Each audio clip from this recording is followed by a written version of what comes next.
newer generations are publicly demanding change. Presidents who've occupied the same role for decades don't represent that. It doesn't mean that younger leaders will always be better. The expectation is they will engage meaningfully with the high percentages of young people in their countries on issues that will shape their futures. And the hope is relevant policies and effective actions will follow. Some governments have already eased barriers for young adults entering politics. Others have no plans for that. For millions of young people, working outside the traditional political system, whether online or on the streets, is proving more effective, and their voices are getting louder. Last word to our expert witness, Holud Hare. We have to draw on two things here. One, a lot of African countries are still in their first 50, 60 years of being, and so there's still a lot of room for political change. But two, that this demographic dividend that currently exists with so many young people in these countries will continue for the foreseeable future. And so this is, I think, only the beginning of youth-driven change in Africa. This edition of The Inquiry was presented by me, Charmaine Cozier. The producer was Jill Collins, researcher Matt Tolson, editor Tara McDermott, and technical producer Richard Hannaford.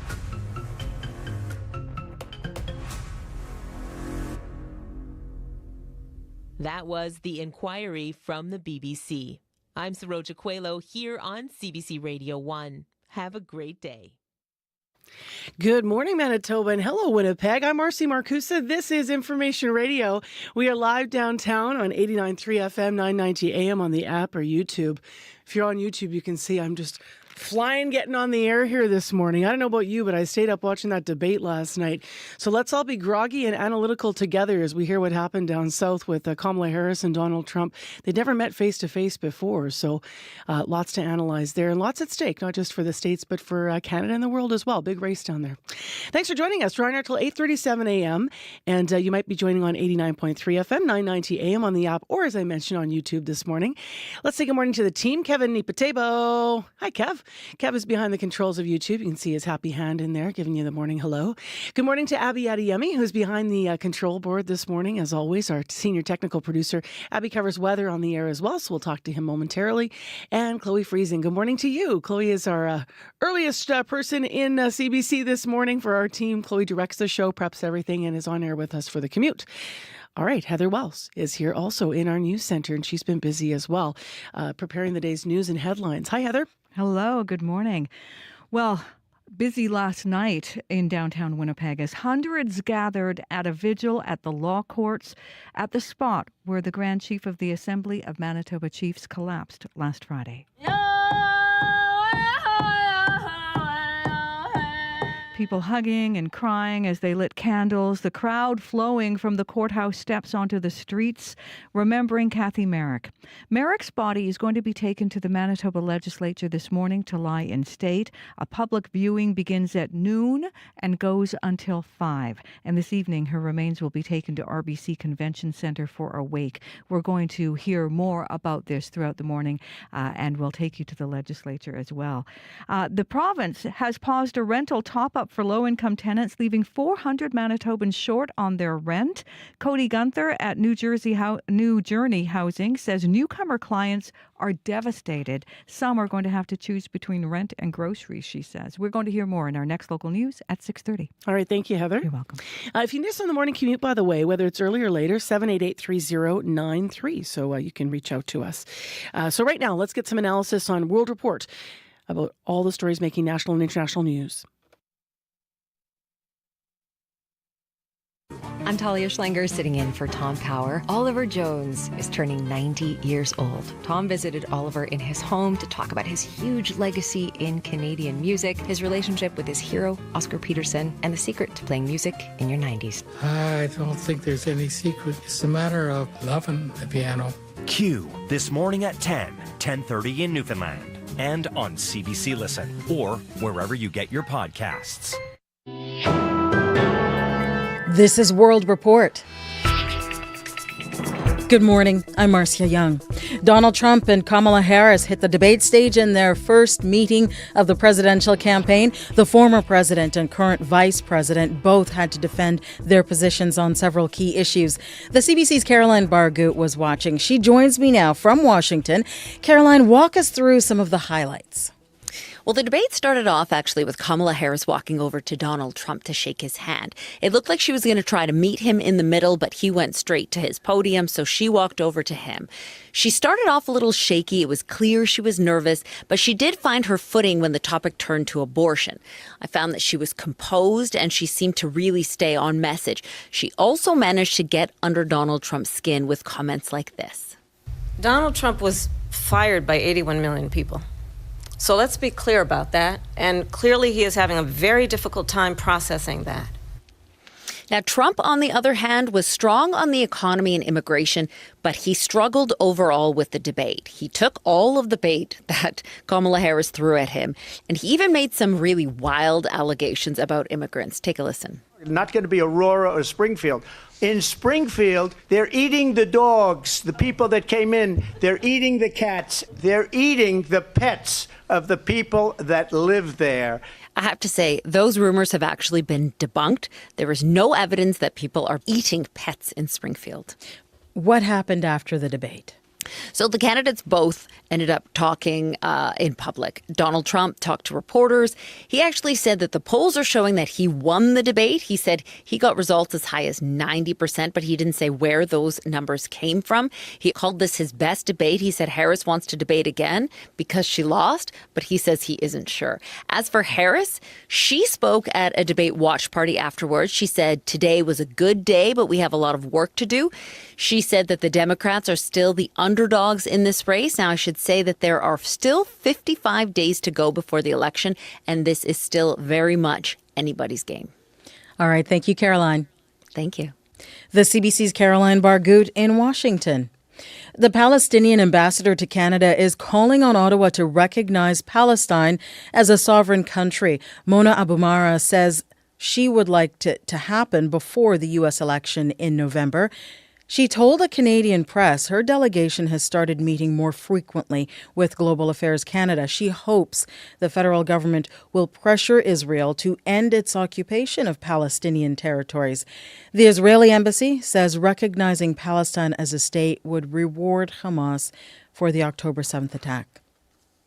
The Trudeau government is losing a key ally of its gun control agenda. The lobby group Polly Remembers says a proposed federal gun buyback does not go far enough. It says it's a waste of taxpayers' money. As Danielle Leblanc reports, gun advocates also think the plan is flawed.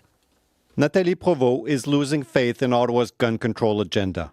We need to have a structured and efficient buyback program, and we don't see it in operation right now. A spokesperson for Polly Remembers and a survivor of the Polytechnic massacre, she has been lobbying Ottawa for over 30 years. Our first request was a complete ban on assault-style weapon. And for us, that meant that no more assault-style weapon would be in circulation. But she says they aren't being listened to and don't support the current program. That plan included a 2020 ban of 1,500 models of firearms, with Ottawa promising to buy them back and destroy them. Still, many semi-automatic rifles, similar to models that have been banned like the AR-15, remain on the market, with new ones regularly coming out. Taxpayers should be so upset at this process. Wes Winkle owns a hunting shop in Orillia, Ontario. He agrees the program is flawed, but for different reasons. And those consumers that are licensed are going to take that same funds, turn around and buy the identical firearm with a different branded make and model. Despite the criticism from all sides, a spokesman for Public Safety Minister Dominic LeBlanc says the program will go ahead as planned. Danielle LeBlanc, CBC News, Ottawa. An Ontario judge says he made a mistake in a controversial sentencing last year. Peter Cahill was convicted of manslaughter. He shot and killed Jonathan Stiers, an Indigenous man Cahill believed was breaking into his truck. The judge now admits he accidentally added 2 extra years to Cahill's sentence. Samantha Beattie explains. It's taken so long, 8 years we've been waiting for justice for Jonathan. Rhonda Johns finds it difficult to put into words what it's been like waiting for closure in her nephew's death. Jonathan Stiers was shot twice nearly a decade ago by Peter Cahill, just outside their Six Nations of the Grand River community in southern Ontario. Now John says a new letter from Justice Andrew Goodman, who tried the case, has only made things more confusing. The judge admitted he read the wrong decision in July last year, ruling Cahill would serve 8 years in prison instead of 6.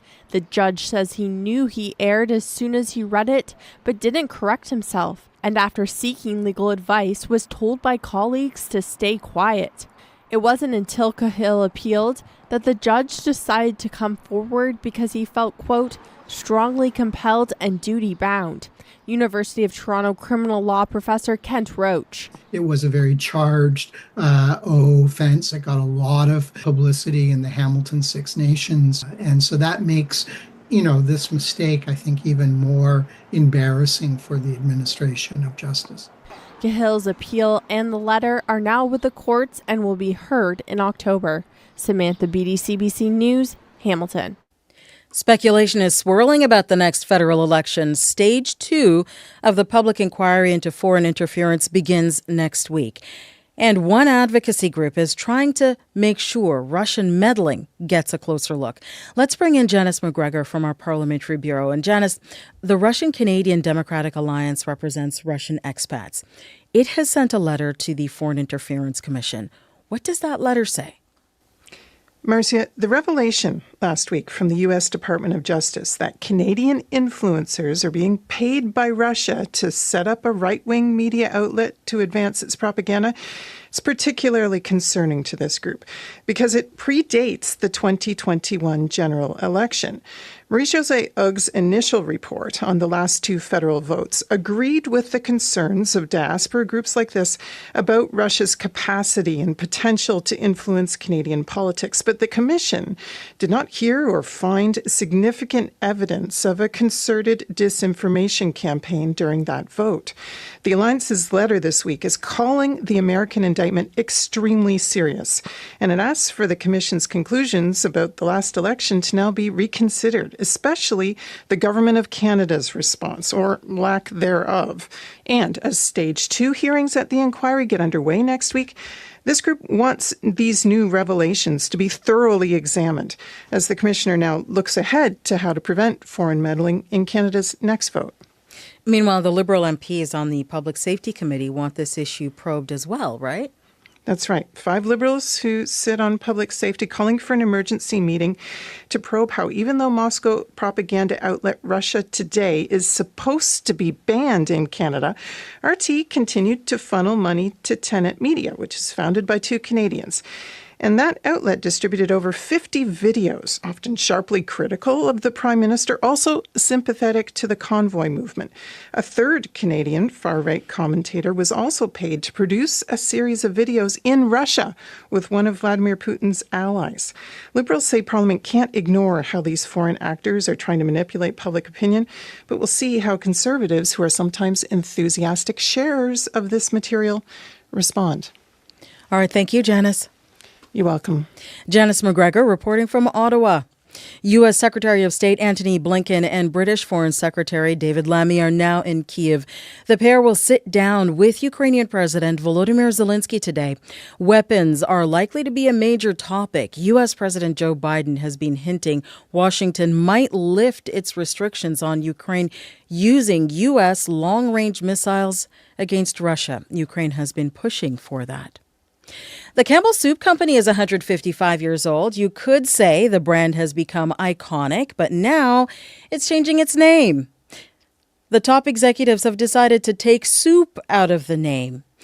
Campbell's is famous for canned soup, and it has no plans to stop selling that. But the firm also owns Goldfish crackers, V8 beverages, and Prego sauces. So it will just be known as the Campbell's Company.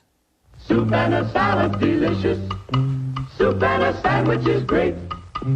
Soup for lunch is nutritious. That is the latest national and international news and lunch news from World Report. I'm Marcia Young. One happy bunch, and every day you'll hear Good morning, Manitoba, and hello, Winnipeg. I'm Marcy Marcusa. This is Information Radio. We're live downtown in the city on 89.3 FM, 990 AM on the app or YouTube. Thanks for being here. This hour on CBC, yet more analysis of the U.S. presidential debate last night, so stay tuned. That is straight ahead. In addition, this hour on the program, we are going to be hearing at 10 to 7 about something really interesting. Our medical column today is about kids' injuries in sport. Kids aren't just back in school, they're also back to sports. Dr. Raj Bardwaj will talk about the most common injuries, when to worry, and also why you might consider having your child in more than one sport, and what the benefits are to their growing bodies if you choose to do that. And we will also take you to last night's candlelight vigil that happened here in honor of Kathy Merrick, the late Grand Chief of the Assembly of Manitoba Chiefs. Right now, people are already gathering at the Forks for a sunrise ceremony. It is right now 6:11 a.m. and Heather Wells joins us with more details on these stories and others. Good morning. Good morning. Yes, they lit candles last night honoring the late Grand Chief.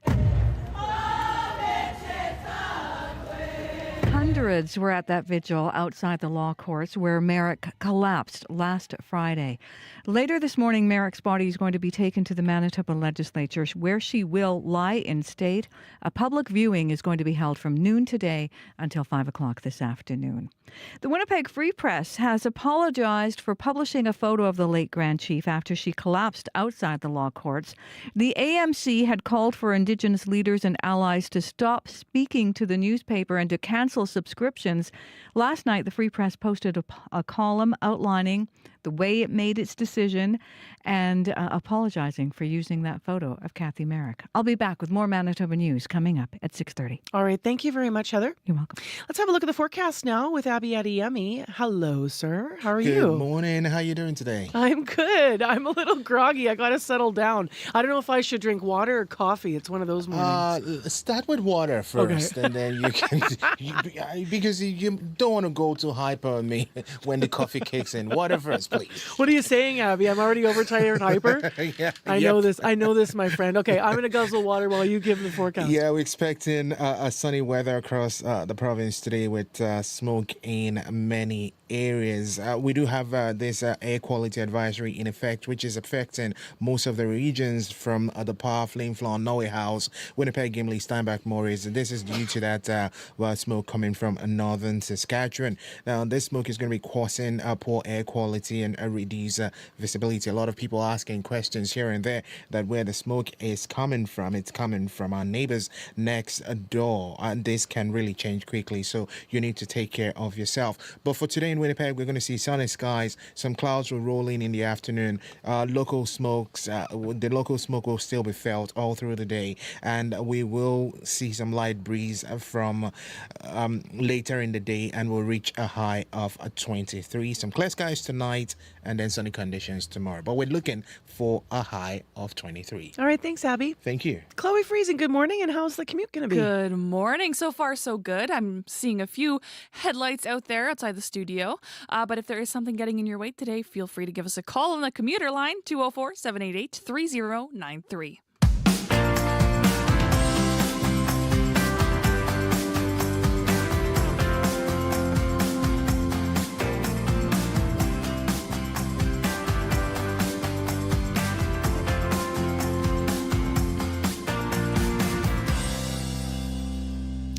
And so, more analysis now of the debate last night between Kamala Harris and Donald Trump. They were on the stage in Philadelphia. They'd never met face-to-face before this. And this is the likely only presidential debate that we will see down south. There's less than 2 months to go until Election Day in November. To talk about it, Paul Waldman joined me just at 6 o'clock here. Here's our conversation. He's a columnist with MSNBC. Good morning. All right. One word for what you saw last night before we get into the deeper analysis. I don't know if I can do it in one word, but it was quite something. Maybe that's 2 words. 2 words. Okay. So how persuasive were Kamala Harris and Donald Trump at reaching the all-important undecided voters, do you think, with what we saw? Well, it's a little hard to know how persuasive they're going to be to those people, but what you can say for sure is that Harris was clearly trying to appeal to them. She talked a lot about people coming together and really was seemed like her message was pitched at people who had not yet decided. And Trump, on the other hand, seemed to be talking to his base, as he almost always does. In many ways, his answers had the feel of what you hear at a Trump rally. They were kind of rambling. They included a lot of references to things that, if you're not immersed in that world, you might not understand. And his whole tone and everything was pretty dark the whole way through, from beginning to end. And so it really seemed that only one candidate was trying to appeal to the undecided voters. Whether she was successful or not, it can be a little difficult to tell, because undecided voters at this point are a strange species. You think those of us who pay a lot of attention to politics can think, how is it that someone could not know who they want to support it by now? But they're still out there. They may make up a small minority of the country, but there are enough of them to swing the election. For people that didn't watch this debate, what for you was the moment that stood out for you, both on either side from each candidate, with something that Trump said and something that Harris said? Well, I think for Trump, it was probably when he talked about how brought up this fake viral racist story about how Haitian immigrants who live in Springfield, Ohio, are eating people's pets. It's an old racist lie. We've heard it for 100 years. This is always something that's said about immigrants, that they're stealing your pets and eating them. And he came out and said that it was something that his running mate, J.D. Vance, has been spreading this viral story in the last couple of days. It's been completely debunked everywhere. It's not happening. But the fact that he took his time on the debate stage to say something so repugnant, I think, was really indicative of where his head is at. And before we turn to Kamala Harris, can we also just say that when he was pressed on the fact that this was completely a lie, he also said he saw it on TV. This is a man that is running to run the United States. Now, Kamala Harris moment last night. What was it for you? I think it was the exchange they had on abortion. And Trump said something that he often says, which is that everybody on all sides wanted Roe v. Wade to be overturned, which is, of course, not true. It was widely unpopular. But she was prepared for that and gave a very kind of emotional and compelling answer about how nobody wanted women who are having miscarriages to be bleeding out in hospital parking lots because the doctors are afraid to treat them because they're going to go to jail because abortion has been outlawed. And that was a very vivid answer. It was obviously one that she had thought about before and was ready to give, but it was very powerful. And I think that sort of summed things up for her. I mean, not only because that's the issue that Democrats feel they have the most advantage on and is most mobilizing for people, but also because she was ready and she gave the answer that she wanted to give, and that was I think could be quite persuasive. So that was the moment I think that was the best one for her.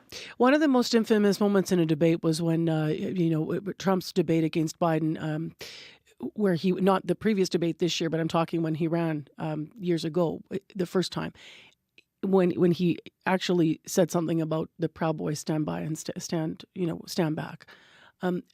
Last night, did you hear him say anything? I know there were 3 times for me that he mentioned like World War III, and every time things like that came out of my mouth, I was listening for him, how he was saying things, what he was saying. What did you hear any of that in last night? Yeah, there might be one thing that stood out in that same sort of shocking way, other than perhaps the thing about people eating dogs. Yeah. But I think what you saw from Harris is she was trying to create that by the way that she was reacting to the things that he said. There were a lot of sort of puzzled facial expressions from her to reinforce the idea that he is somebody who's perhaps not too stable, who can't be trusted. And, he got asked at one point about his remarks where he said that she, decided one day to be black. And he did not give a very good answer on that. He, simultaneously said that I don't care. She can be whatever she wants, but he sort of seemed to say some of the same thing, that it was some kind of a decision that she recently made. And she then, I think, did a good job of contextualizing that. She brought it back to Charlottesville and other racist statements that he has made, or statements excusing racism, and put that in the context that was larger than her, and and sort of removed it from any kind of personal complaint. And so that was something that I think that she did successfully, was taking the stuff that he said and then trying to kind of frame them for people in ways that made him look even worse. That was a situation where it seemed to be effective. Again, it's hard to know. We can take polls and ask people what they thought of it, and that small number of undecided voters will often tell you that they're still not sure.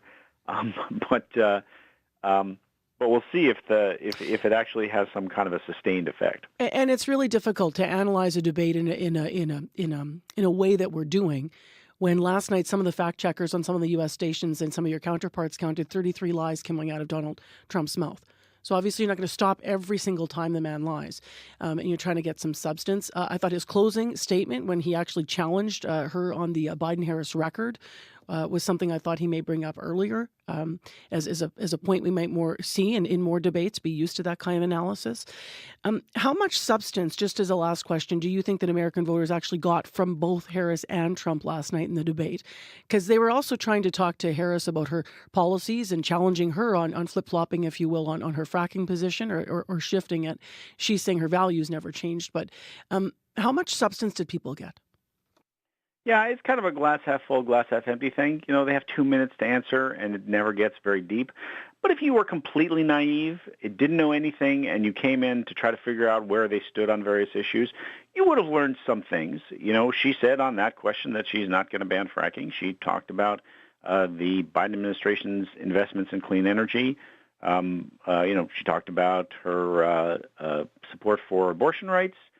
And, so there were some things that you could have taken away that were actually meaningful if you knew nothing. And I think those of us who pay a lot of attention to politics often forget that many people don't, and they don't know very much. So it could have been helpful. All right, Paul, thank you. My pleasure. Paul Waldman has been with us this morning talking about last night's U.S. presidential debate, and he is a columnist with MSNBC. We did reach him in Washington, and in the next hour of the show after 7 o'clock, we're going to look at this through a Manitoba lens. So on the program, we have two people who are members of Youth Parliament of Manitoba, and they're going to join us. They also watched last night.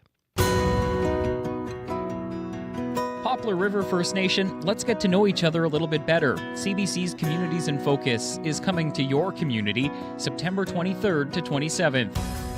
I can't wait to meet you and discover the incredible stories that make Poplar River unique. CBC's Communities in Focus, September 23rd to 27th. Visit cbc.ca/Manitoba/community for details. You know who also is going to be on that trip? Chloe Friesen. So we'll talk to her a little bit later about the plans and Communities in Focus for this fall. It is 6:23 a.m. on 89.3 FM, 990 a.m. on the app or on YouTube. Thank you for joining us. I'm Marcy Marcusa, and you are with CBC. There's smoke in the air. There's an air quality advisory for us, and it is 13 degrees right now in Winnipeg.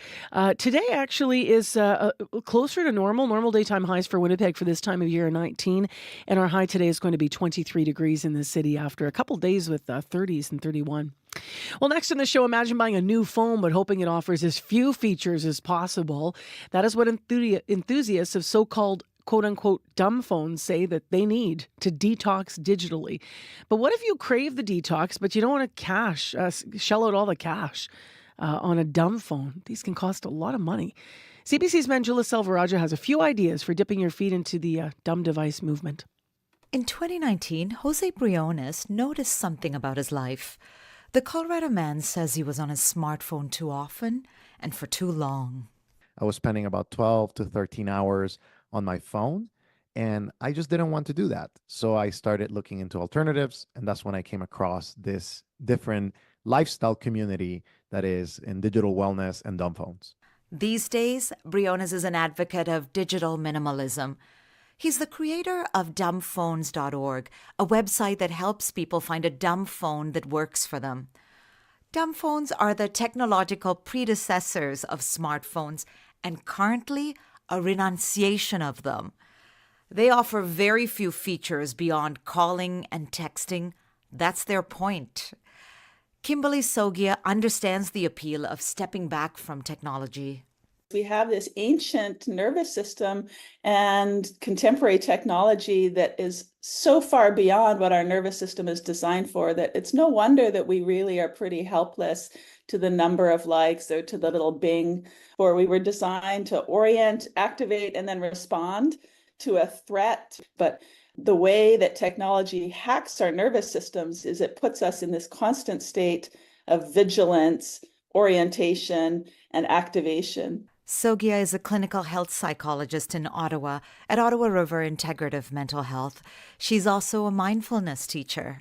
So I see increasingly in my practice, though it's been true in the 30 years of practice, that people are coming in with this kind of global high intensity sympathetic activation, like their sympathetic nervous system is kind of stuck in this continual activation state, which is not what evolution designed us for. These worries about smartphones are in the zeitgeist. Social psychologist Jonathan Haidt's book, The Anxious Generation, which connects smartphones and youth mental health issues, is a 2024 bestseller. Schools across Canada are experimenting with cell phone bans to curb everything from distraction to bullying. Meanwhile, dumb phones and flip phones are having a moment on TikTok. I asked Jose Briones of dumbphones.org what life was like after he first switched to one. It's not like it was a magic pill by any means. There were a lot of frustrating moments, but then I started reversing and spending a lot of that time that I was spending online, offline, doing other activities that I actually wanted to do, like exercising, going to a park, talking with friends. That over time has produced compounded effects on my personhood, on my physical health, and also on my mental health.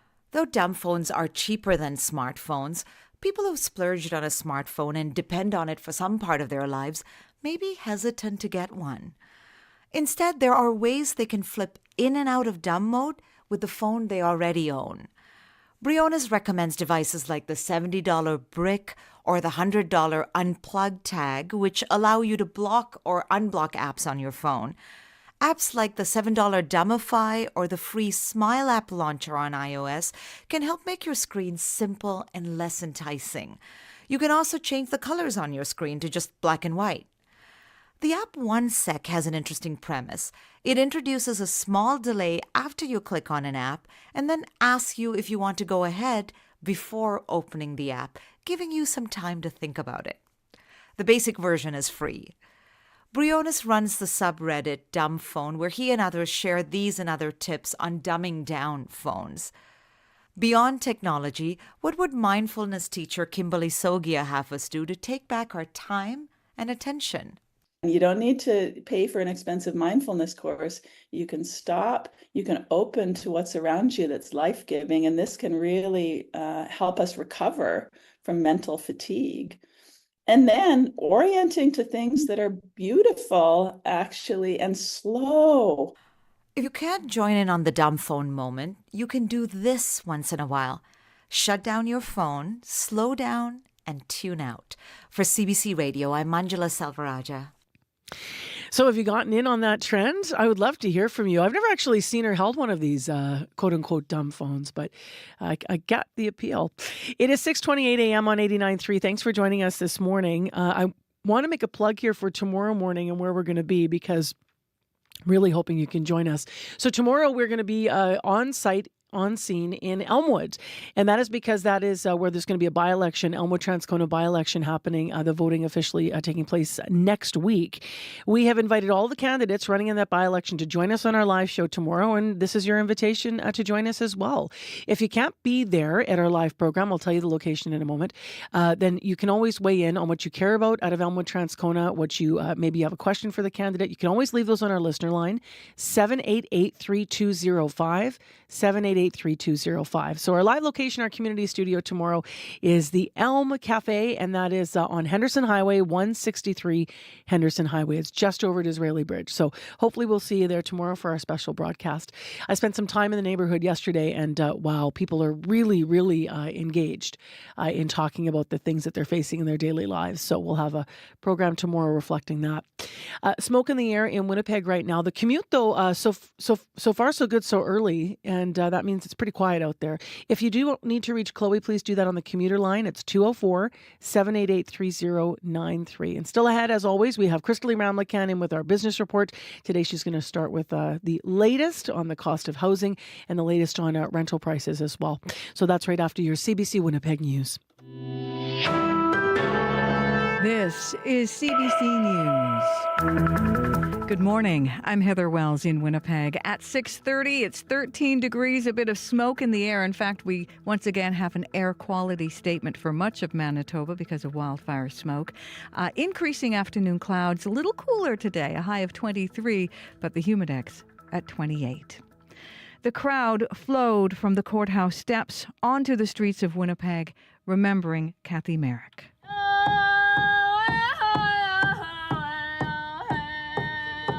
Hundreds at the law courts last night, the spot where the Grand Chief collapsed last Friday. People hugged and cried as they lit candles. The Assembly of Manitoba Chief's Executive Director, Howard Burston, says Merrick's entire staff is devastated. It didn't matter how big or little the request. She tried to meet the needs of the First Nation citizens in Manitoba, and we were really looking forward to our next 3 years with her as our leader, and we'll mourn and we'll have some tears, and then we'll have to remember that we are now the knowledge keepers for what she wanted. Merrick's body will be taken to the Manitoba Legislature this morning to lie in state. A public viewing will begin at noon and go until 5 this afternoon. Then her remains will be taken to RBC Convention Centre for a wake. Merrick will then be returned to her home community on Thursday to Pimicikamak Cree Nation. The Winnipeg Free Press has apologized for publishing a photo of the late Grand Chief after she collapsed outside the law courts. The AMC called for Indigenous leaders and allies to stop speaking to the newspaper and to cancel subscriptions. Premier Wab Kinew says he won't be part of a boycott of the newspaper, but he says he believes what it did was wrong. There is a real legitimate cultural norm here that was violated. There is a taboo around bodies and death that exists not just in Cree or Anishinaabe, but in many Indigenous nations. Last night, the Free Press posted a column outlining their decision-making process in posting that photo in the first place and then apologizing for using the photo of Kathy Merrick. 400 low-income Manitobans are expected to receive a rental top-up, but now are out of luck. The province has temporarily paused a program that gave some of the most vulnerable tenants about $350 a month. The Canada-Manitoba Housing Benefit made many more housing units affordable. The benefit stopped last month. Cody Gunther at New Journey Housing helps find homes for newcomers. They are at a loss of what to do next. We've had some that have signed leases and they've told us, well, now I have to decide whether I'm going to pay rent with all of my monthly budget and not go grocery shopping or not spend money on other things. The province blames unprecedented demand for the pause on new applications. It says there's been a 500% increase in requests in 18 months. Gunther says that is more proof the benefit is essential to prevent homelessness. Well, now to that big debate. The ABC News presidential debate. Kamala Harris and Donald Trump facing off last night in their first U.S. presidential debate. Donald Trump was fired by 81 million people. So let's be clear about that. And clearly he is having a very difficult time processing that. Trump then blaming Harris for failed immigration policies. In Springfield, they're eating the dogs, the people that came in. They're eating the cats. They're eating the pets of the people that live there. And this is what's happening in our country, and it's a shame. The moderator tried to debunk that claim. Now, the world's biggest pop star has just endorsed Kamala Harris. Taylor Swift posting a message on Instagram last night saying she believes that Harris is a steady-handed, gifted leader who can accomplish so much more for the U.S. She adds they will be tied by calm, not chaos. You can hear more on the debate and reaction to it coming up on World Report at 7. All right, thank you. A new technology being tested in Manitoba could change the way agriculture producers fertilize their crops. About 80% of the world's ammonia is used in agriculture for fertilizer. It's currently dependent on fossil fuels, but a new process in producing ammonia does not create carbon emissions. The new green ammonia is created by using water, air, and hydroelectricity and could change the face of agriculture. Fuel Positive created the process. Its CEO, Ian Clifford, says Manitoba is a prime spot for testing this new tech. You've got to start with a carbon-free, sustainable form of electricity. So one of the reasons we're starting all of this in Manitoba is specifically because it's a green grid, it's low-cost electricity. Clifford says many of the farmers in Manitoba currently use ammonia for fertilizer. The former Premier of Manitoba, Greg Selinger, returned to the legislature yesterday for the unveiling of his portrait. It was a rare occasion in the spotlight for Selinger, who has maintained a low public profile since leaving politics in 2018. The painting depicts Selinger on the front porch of his home holding a quilt made by his wife. You can find more news updated throughout the day. Just head to cbc.ca/Manitoba. All right, thank you, Heather. Well, sorry I tried to wrap you in the middle of your newscast. No worries. You heard me coming in going, thank you. Oh, no, thank you. Yeah, no, not quite yet, Marcy. Right? I know. All right, thank you. You're welcome. This time for real. 6:36 a.m. is the time right now, and I just want to nod to something that's going on in our community right now. So obviously, out of respect, we're not there with cameras. But there are people gathering, and we're about to see how the weather's going to be for them. These are the people that are gathering for Kathy Merrick's sunrise ceremony that is happening at the Udena Circle at the Forks. And so at 6 o'clock, people started to gather. And at 6:30, the bundle carriers were set to arrive. Coco Stevenson's going to lead this sunrise ceremony at the Forks with a song. The pipes will be lit, and people are being welcomed there right now. So as people are out there for the sunrise ceremony, Abby, they might be finding some smoky weather, right? That's correct. Smoky conditions will be in play across the province today, though we're expecting sunny skies. That would bring some local smoke impacting air quality. Hence, that air quality advisory in effect, which is affecting most of the regions from the Par, Flin Flon, Norway House, Winnipeg, Gimli, Steinbach, Morris. All regions are being affected due to this fire from northern Saskatchewan. Now, the smoke, according to reports we've been getting, is causing really poor air quality and reduced visibility in some areas, and which can change quickly. So I would advise people, regardless of your age or health, you're at risk if you're exposed to these for too long. If you feel it's affecting you, just get inside. Now, winds will gradually be light to breezy depending on the region, and temperatures we're going to see it ranging from 6 degrees to 23, and the highs will feel warmer due to the humidity. Winnipeg is currently at 13 degrees. Smoky conditions we're feeling like from yesterday afternoon till this time. We're expecting sunny skies today. We're looking at a high of 23, though it's going to feel like 28. Brandon is at 6 degrees. Sunny conditions in the forecast. This will give way to increasing clouds and a good chance of showers and possible thunderstorms late in the afternoon. We're going to see high also close to 23.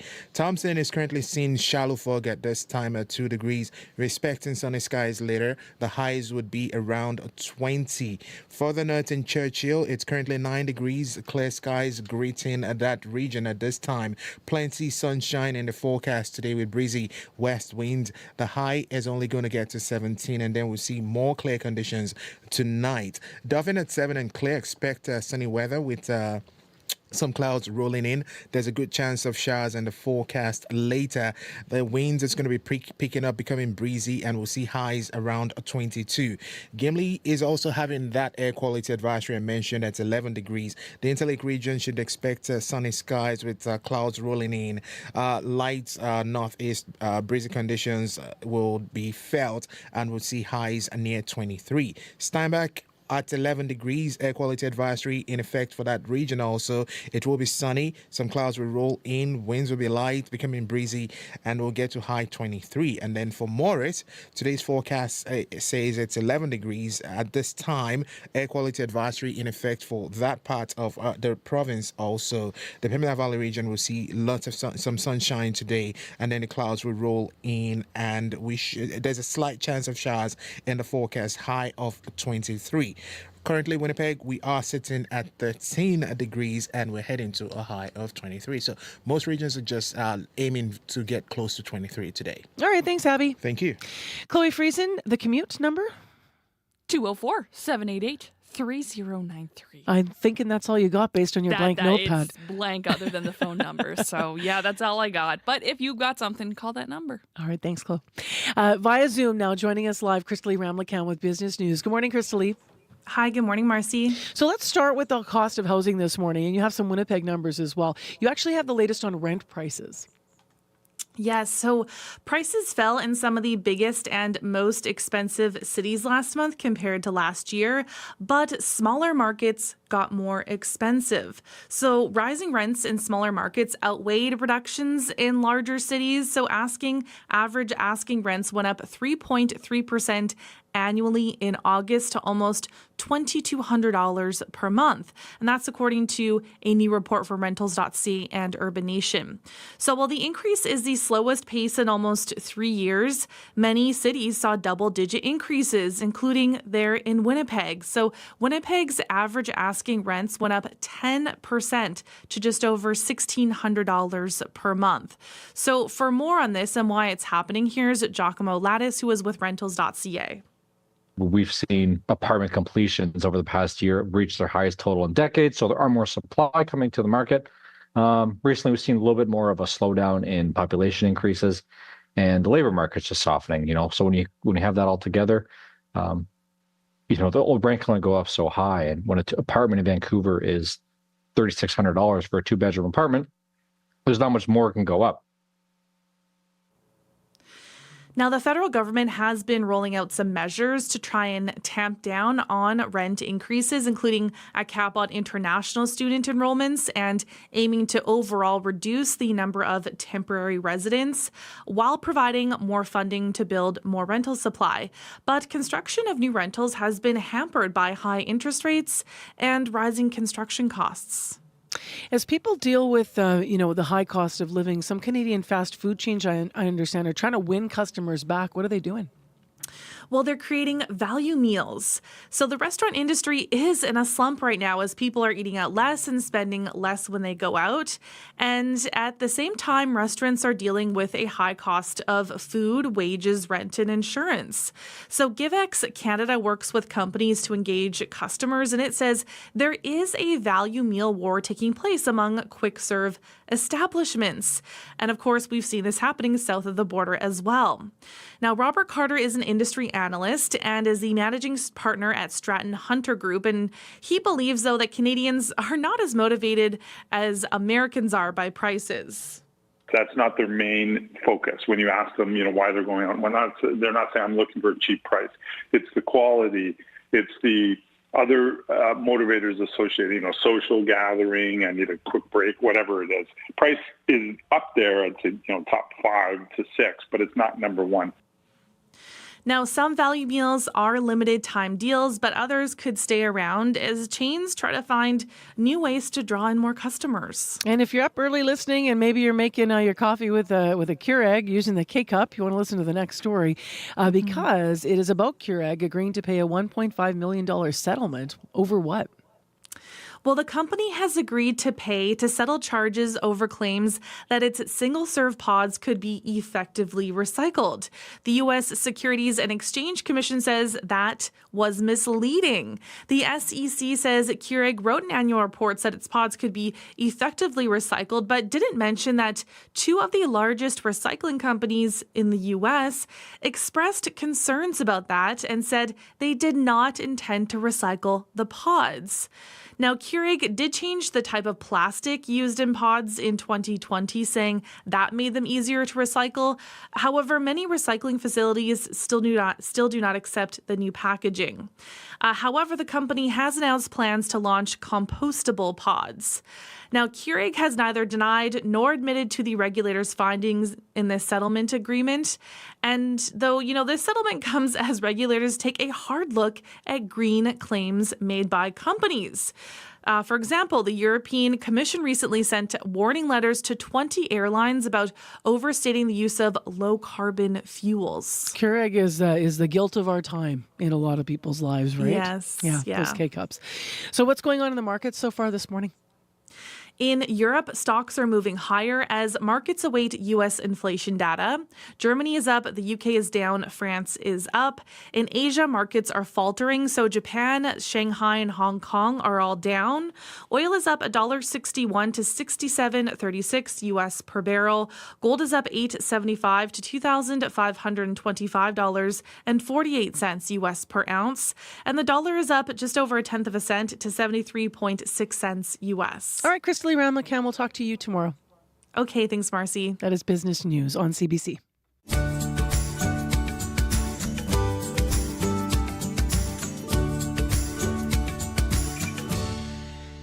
Smoke in the air, 13 degrees in advisory quality. So note that partly cloudy in Brandon at 6 and in Thompson, shallow fog and 2 degrees. Well, as I mentioned, people are gathering right now for a sunrise ceremony in honor of the late Grand Chief of the Assembly of Manitoba Chiefs, Kathy Merrick. But if you're listening to the news this morning, you heard Heather mentioning that last night people gathered as well. Hundreds for a candlelight vigil that was hosted by her family at the Law Courts building in Winnipeg last night. That's where Merrick died suddenly on Friday. She was the first woman to be elected Grand Chief. Before that, she served the Pimicik-Mat Cree Nation as councillor, as chief. CBC's Emily Brass was at the vigil last night. She spoke with some people who were there, and we have some more of those voices in addition to what you may have heard in the news, including Lana Harper, who was a friend of Merrick's and former AMC staffer who shared memories of her. I never dreamed this would be. Kathy, I always saw her as a very strong woman. She always greeted people with a smile, a hug. If she knew you, you'd sometimes get a kiss on the cheek.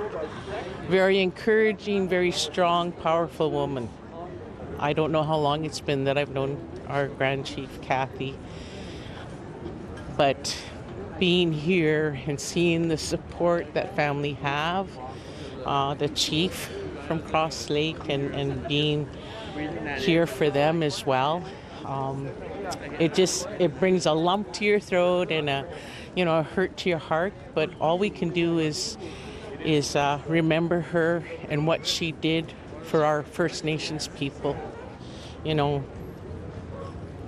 It's up to God and our Creator as to when we leave this earth, and we just have to trust that she will still remain our dear Kathy, our Grand Chief, and in our hearts with our precious memories that we have of her, and that the Creator will be with family and keep us all strong throughout this time. And that I am just so thrilled and so happy to see what's happening here today, that we as First Nations people aren't forgotten, and that whoever becomes the next Grand Chief will continue to do her work. I just believe that her presence is here. And what kind of impact did she make? As you talked how she was a strong leader, as the first female Grand Chief, what difference did that make? Wow. As a female, she knows how a woman is, right? She knows as a woman that when we carry our children and our children live inside our womb, she knows those feelings. She knows those feelings of what it is to be a woman and to be a First Nations woman and to advocate and work and just voicing.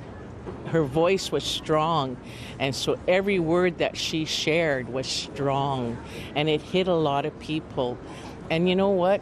I don't think she would have it wouldn't have mattered to her. She was still, we were out at in Broken Head, and we were dancing, there. Just there was some good music being played, and so we got up on the grass there at the arbor, and we danced. So she was very much alive, very much alive, and yeah, she just had so much power, so much knowledge. She was just unbelievable. Just feeling her warmth right now, and knowing that she has all this support. It's just been, I know the family are going to be greatly, it's going to take a while, right? When we lose someone, it always takes a while, but that they could hold on to those things. And for everything that she shared, for her advocacy, for her knowledge, for her love, her warmth, her heart, everyone's going to remember that for years to come. Lana Harper speaking to CBC's Emily Brass last night at a candlelight vigil in honor of Kathy Merrick. More details this morning, as today Kathy Merrick will lie in state. It's 11 minutes to 7 o'clock on 89.3 FM, 990 AM on the app or YouTube. I'm Marcy Marcusa. Well, if you're up early with your family this morning, maybe you're planning your day. Maybe it's going to be busy because you're running the kids around to sports. Playing sports, great for kids, but there's no secret that taking part in sports also can put your kid in an increased risk for injuries. So you're increasing their heart and lung health, you're improving their social skills and overall health, but what if they get injured? Dr. Raj Bhardwaj is here with our medical column. Good morning, Marcy. So what kinds of injuries do you see? You know, these days, school is back and all the sports leagues have sort of started up. So we're seeing, football players coming in from acute injuries. They hit concussions, things like that, sprains and strains and dislocations and unfortunately concussions. But, also the tryouts are happening. So kids are on the ice for hockey, for example, over and over and over, trying out to try to make teams. So we're seeing some repetitive injuries as well, tendinitis and shin splints and sore wrists and things like that. It was a little surprising to me that the stats say that the overuse injuries make up about half of sports injuries in kids, but I don't see that. But I think that's just my bias. I work in the urgent care and emergency. We see more acute injuries, whereas family docs and physiotherapists are seeing more of the overuse type injuries. Are kids more prone to injury or maybe certain types of injuries from sport? Yeah, so there's a saying in medicine that kids aren't just small adults, and they do have different patterns of injury. I mean, partly just because they're kids, they have different biomechanics, and their body size versus strength is different. They're of course changing over time as they grow as well. But for example, so if you think of the group of athletes who are most prone to tearing their ACL, their anterior cruciate ligament of their knee, teenage girls. And a lot of it is just biomechanics. It's the way their body is growing and, their limbs are lengthening and stuff like that. Sometimes their knee is just prone to the types of injuries where you can tear an ACL. It's also why sometimes we see injuries as kids hit growth spurts. Their limbs are longer and lankier, but their muscle development and even their coordination can take a while to catch up. And, the fact that kids are growing makes them more at risk for something that adults don't have. We don't have growth plates in our bones. Bones in kids, they grow from these things called growth plates that are near the ends of the bone. So near the joints. And that's where the new bone cells are born and sort of, elongate their bones as they grow. And those growth plates are more fragile than the rest of the bone. So they're more prone to injury. If a child, falls on their wrist or rolls their ankle or something compared to an adult, we don't have growth plates. We don't get that type of injury. So there's physical reasons why kids might be more prone to certain types of injuries. There's an interesting psychological point too. We usually don't see overuse injuries in kids who are playing for fun in non-organized sports sessions. But as soon as adults are running the sports, hockey leagues or soccer tournaments or swim meets or whatever, then we see kids getting overuse injuries. And I think it's partly, because the kids don't want to miss out. And, maybe partly they're being pushed to play more often or, more extreme sports than what their body might be ready for. And there's a competitive aspect too. Absolutely. If you're playing for fun versus playing for competition, you push more when you're competing. Absolutely, you do. Yeah, Yep. yeah. Mm-hmm. Is there advice you can give about, when to get a child checked out by a doctor for an acute injury versus, staying at home and just, resting? Yeah, so with adults, we'll often say, if you roll your ankle, just take it easy for a day or two and see what happens with it. Because adults, I think, if you sprain your ankle, you strain your shoulder, whatever, you've probably got a history of that, so you can compare to your own experience and say, well, is this ankle sprain or ankle injury as bad as my last one? And it's like, well, maybe not, and last time I did go and get it checked out and it wasn't broken. So maybe I can just sort of treat this one by myself for a day or two, keep an eye on it. But with kids, they don't always have a comparison injury.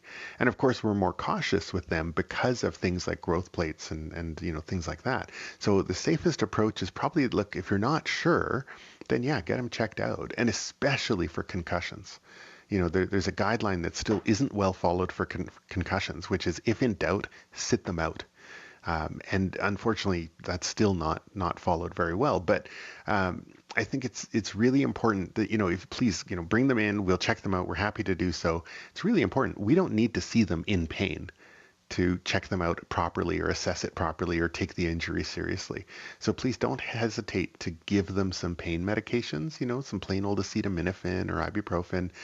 Put a cold pack on it because that helps with the pain quite a bit. So please do that while you're, bringing them in or while you're waiting to decide if you want to bring them in. What about overuse injuries? What should kids and parents know about those? Yeah, so overuse injuries, I think they're more frustrating to deal with from an athlete and from a parent's point of view because they can just sort of hamper your performance without making it so you don't have to stop playing necessarily.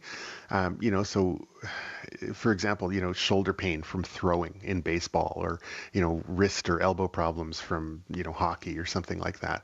Or even just, shin splints from running or gymnastics or something. The clue to overuse injuries often is that, that niggly pain that happens after, a long practice or a weekend tournament or something, that niggly pain that doesn't sometimes fully go away for a few days or doesn't go away before the next sport, next set of games, next practice. And the key, I think, would be to say, look, take that seriously, pay attention to it, talk about it, go see your family doctor or sports medicine doctor or physiotherapist who can assess it properly and manage that niggle before it gets worse. Because that niggling kind of injury is something that can be, usually soft tissue, muscle, ligament, tendon, tendinitis forming, something like that. It can make you miss a whole lot of sports. And then every once in a while, it can be something that really needs, a little bit more serious treatment. So for example, stress fractures. A stress fracture is a fracture that happens not from one big injury like, I fell on my wrist and I broke it. A stress fracture is a little force a whole bunch of times on the same bone. So I ran for 15 kilometers and now my shin hurts. So is that a shin splint or is that a stress fracture? That type of thing needs to be assessed. And stress fractures can be missed on the, the first x-ray. So important to get it checked out and assessed properly. All right, Dr. Bardwaj, thank you. My pleasure. Dr. Raj Bardwaj is our medical columnist here on Information Radio on CBC. By the way, earlier this hour I was mentioning some of his advice to prevent injury. One of the things that he talks about is actually considering not having your child in only one sport. And if you want to hear his advice about that later, Abby's going to post show. He always posts our interview on the CBC Listen app. Please listen to the longer version of my conversation with Dr. Raj Bardwaj about that, how to prevent injury and what you might want to consider. Right now, let's go to Heather Wells, who's in our news center with headlines. Good morning. Well, they came by the hundreds last night.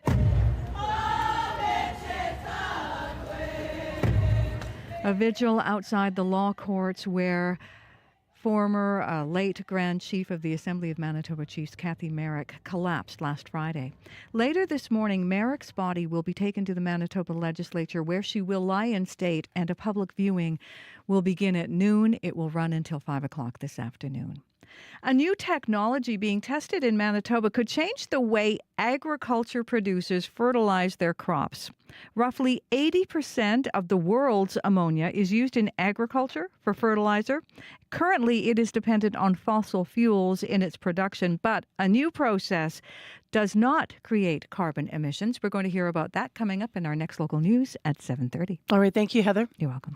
So how does Premier Wab Kinew feel about the Assembly of Manitoba Chiefs boycotting the Winnipeg Free Press? The Free Press has now issued an apology. This is over how they covered the initial moments after Kathy Merrick's collapse on Friday. CBC's Bartlett Kiev spoke to the Premier about this. We're going to hear that in the next hour of Information Radio. Also, in the next hour, 2 young debaters from the Youth Parliament of Manitoba will join us. They were watching last night, one of them at a watch party for the U.S. presidential debate. We'll get their thoughts on how things rolled out. And then at 10 to 8 this morning in the next hour of the program, a Winnipeg school division has been without air conditioning for some 5 months, and now as the weather shows no signs of cooling down, yesterday I think got over 30, tensions are rising among parents and staff. We're going to hear from a concerned parent about how hot things are getting there. Stay tuned for that in the next hour of the show. In Winnipeg right now, today is actually going to be a calmer day in terms of the heat, a high of 23 degrees. We do have an air quality advisory because of the smoke. It's 13 right now in Winnipeg, and the commute is cooperating so far. 788-3093 if you need us. World Report is next. Today on The Current. The opportunity to try something that might make a difference is really a hopeful moment for me. Patients facing death can have a lot of anxiety about what lies ahead, and some doctors are finding that magic mushrooms can help ease those fears. The fight to make access to psilocybin available to people at the end of life, coming up on The Current. The Current with Matt Galloway. This morning at 8:37, 9:07 in Newfoundland, and on the CBC Listen app. This is World Report. Good morning. I'm Marcia Young. Kamala Harris. Let's have a good debate. Have fun. Thank you. That brief handshake marked the end of the pleasantries at the U.S. presidential debate in Philadelphia. Last night, Donald Trump stuck to his usual talking points on immigration, crime, and the economy. Kamala Harris broke down Trump's own criminal convictions and his role in the undoing of Roe v. Wade. The candidates were also asked how they would tackle another big issue, climate change. The CBC's Susan Ormiston has that story. What would you do to fight climate change? Former president had said the climate change is a hoax. Kamala Harris called Trump out and underscored how investing in clean energy has paid off. We have invested $1 trillion in a clean energy economy. We have created over 800,000 new manufacturing jobs. While climate has barely been mentioned on the Harris campaign trail, it did provoke some heat during the ABC presidential debate. If she won the election, the day after that election, oil will be dead, fossil fuel will be dead, we'll go back to windmills and we'll go back to solar. The Republican Party platform on climate is literally just drill, baby, drill. Aruj Shania Jay, executive director of the Sunrise Movement, a climate action group, says Harris should highlight the climate crisis more. But a first priority is just helping her win. Harris has backed off from some of her earlier pledges before she became vice president, like mandatory EVs and a ban on fracking. If she won the election, fracking in Pennsylvania will end on day one. I will not ban fracking. I have not banned fracking as vice president of the United States. Neil Chatterjee, a former Trump appointee to the U.S. energy regulator, says Harris is soft-pedaling her climate agenda till the vote, and then that will change. She's having to kind of walk this tightrope between wanting to sufficiently motivate younger, progressive climate voters while not alienating the key Midwestern voters she needs to win the election. Trump, he says, is also stoking his base on climate while trying to engage that narrow band of undecided voters. Susan Ormiston, CBC News, Toronto.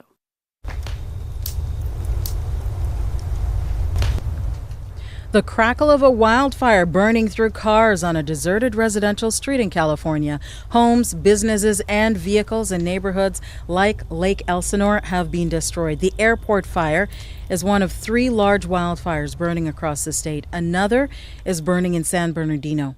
They evacuated us. They were going to start stopping the fire on the end of our property. It came ripping through here, and we heard a couple bangs, and we knew it was a house. I was going to evacuate to Big Bear, but now they shut that down. The only way out of here, from what I understand, is Highway 18, and that's it. It's crazy. We have so many trees and some brush around the houses, and with these hot embers, look out. Wildfires are also burning in neighboring Nevada as well as Oregon and Idaho. Tens of thousands of people have been forced to flee their homes. British Foreign Secretary David Lammy and U.S. Secretary of State Antony Blinken are in Kiev today. The pair will meet with Ukrainian President Volodymyr Zelensky.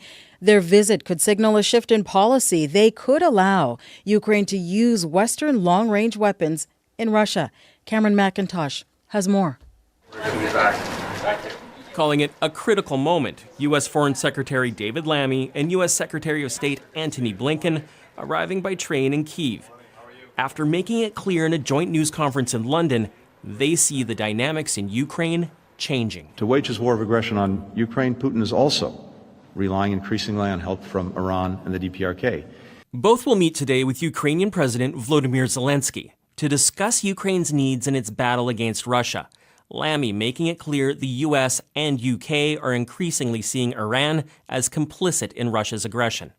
We're seeing a disturbing pattern of greater Iranian support for the Kremlin's illegal war, and we discussed today our shared commitment to holding Tehran to account for their undermining of global stability. Yesterday, the U.S. and U.K. announced sanctions against Iran, the U.K. banning inbound Iranian flights. Ukraine has long been clear in its desire to use Western weapons, including U.S. long-range missiles, against targets in Russia. So far, the U.S. and its allies have resisted. Yesterday, President Biden hinted that may change. We're working that out right now. It's unclear whether Blinken and Lammy will commit to anything today. On Friday, UK Prime Minister Keir Starmer is traveling to Washington to meet with President Biden. Ukraine, a key priority. Cameron McIntosh, CBC News, London.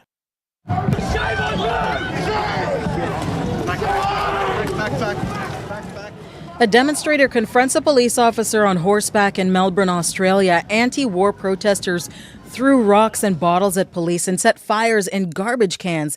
It happened outside an international military conference earlier today. At least 39 people were arrested.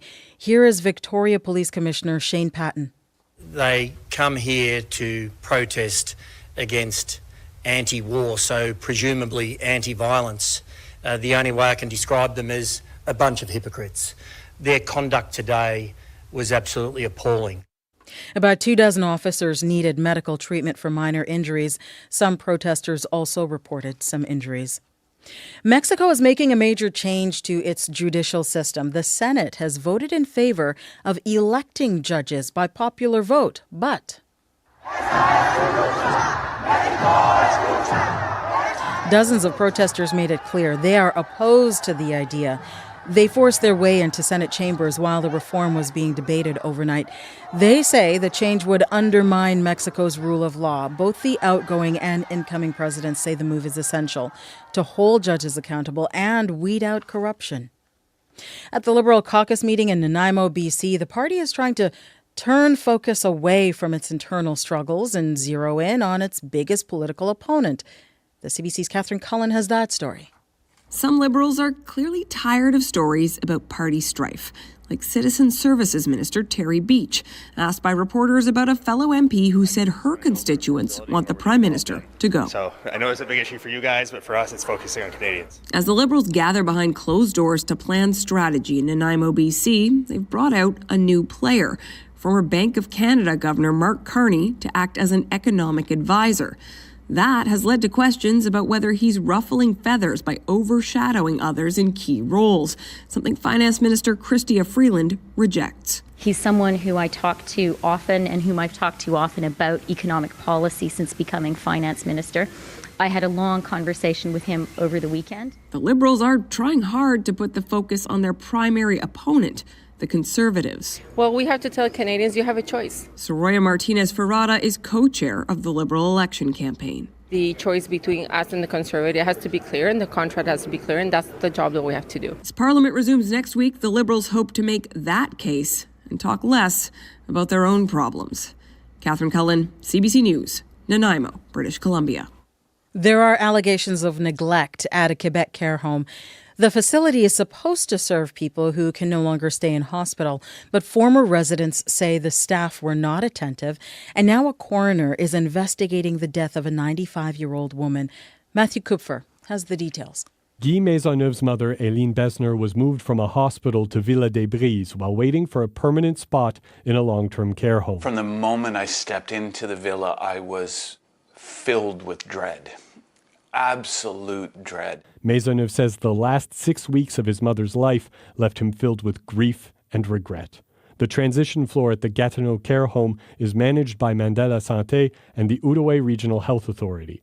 Maisonneuve worried she wasn't being regularly bathed, her emergency call button was out of reach, and when she tried to use it, it wasn't being answered. I mean, that's the nightmare part. It felt like helpless. Besner was transferred to hospital after losing consciousness at the villa. There, palliative care doctors discovered serious bed sores, and following her death, the coroner began an investigation. Steve Connolly spent 7 weeks at the villa this spring. He heard Besner calling out for help and says no one was responding. She's frail, so her cries were not loud, but I could hear them from my room. Connolly took daily notes about his observations. Every single day, I found incompetence, indifference, negligence. In a statement, Mandela Santé said reports of neglect and abuse receive meticulous attention, and they do not hesitate to take disciplinary action against employees if necessary. The health authority says it has followed a quality improvement plan ahead of the coroner's report. Matthew Kupfer, CBC News, Gatineau. Rachel Watts and Matthew Kupfer have more on this story on our Ottawa page. Click local for the link. And that is the latest national and international news from World Report. News anytime at cbcnews.ca. I'm Marcia Young.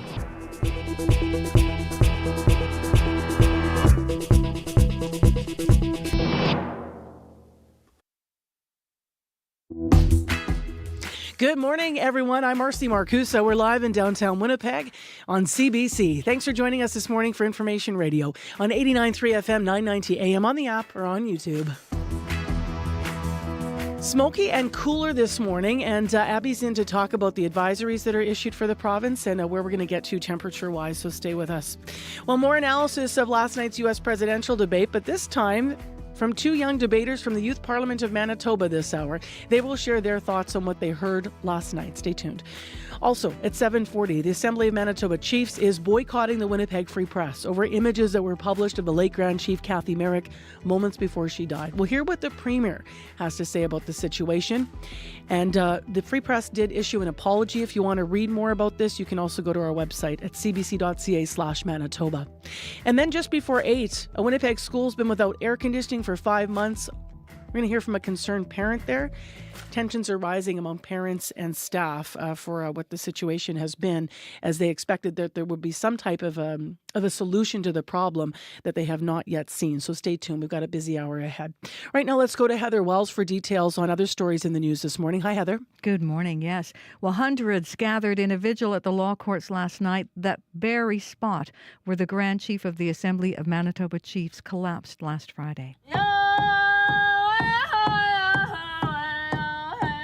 People hugging, crying as they lit candles, the crowd flowing from the courthouse steps onto the streets of Winnipeg, remembering Kathy Merrick. Merrick's body will be taken to the Manitoba Legislature this morning to lie in state, a public viewing from noon until 5 this afternoon. The province has paused a rental top-up for low-income tenants, leaving 400 Manitobans short on their rent.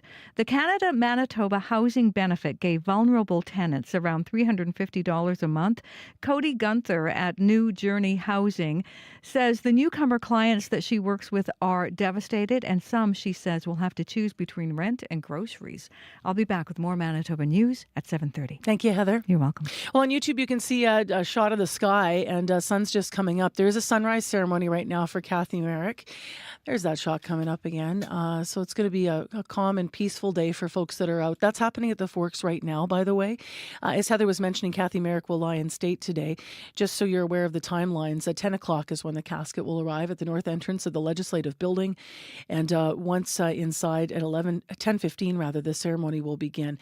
There is absolutely no media coverage of this, and this is a sacred private ceremony. But of course, throughout the day, we'll be hearing more about Kathy Merrick and how she's being remembered. Of course, people with that tribute book yesterday at the legislature as well.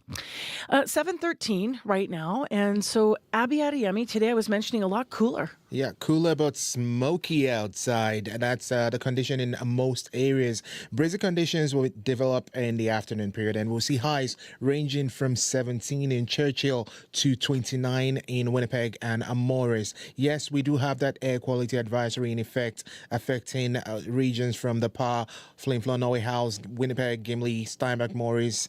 This is due to smoke coming from northern Saskatchewan, and this smoke is causing poor air quality and reduced visibility humidity in some areas, which can change quickly. I would say everyone, regardless of your age or health, you are at a risk from this, particles in the smoke. So I'd advise you to take care.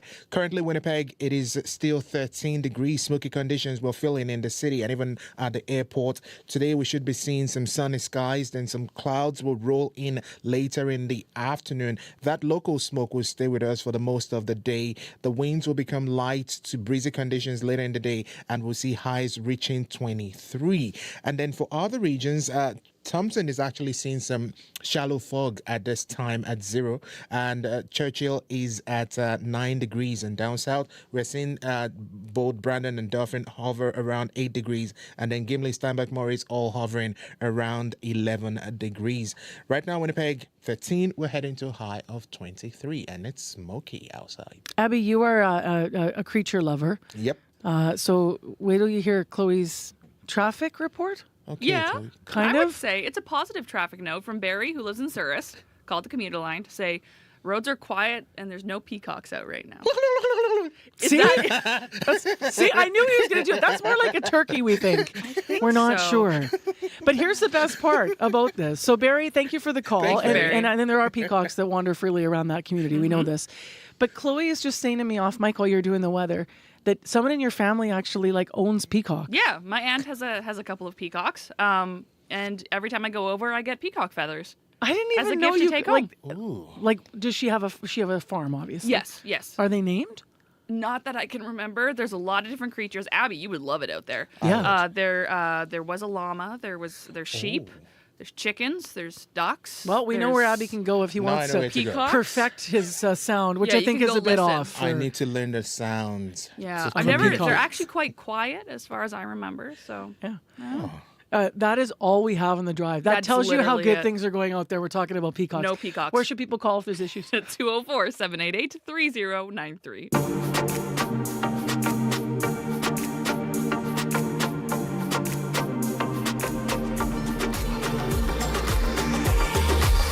All right, let's return to more serious matters here and continue our coverage of the U.S. presidential debate last night in the States. The campaigns for Kamala Harris and Donald Trump are hoping their performances on the ABC News presidential debate will sway undecided voters in the U.S. in their favor. Recent polls suggest they are in a deadlock. Last night, Harris and Trump had their chance to convince those voters. The two clashed on several key topics like foreign relations, economy, immigration, and abortion.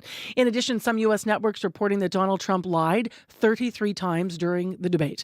Here's part of an exchange on women's right to choose. I absolutely support reinstating the protections of Roe v. Wade.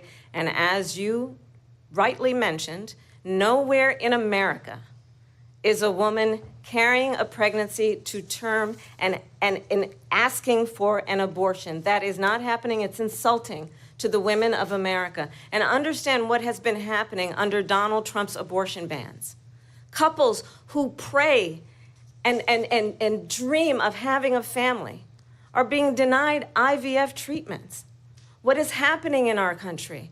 Working people, working women who are working 1 or 2 jobs, who can barely afford childcare as it is, have to travel to another state to get on a plane sitting next to strangers to go and get the health care she needs.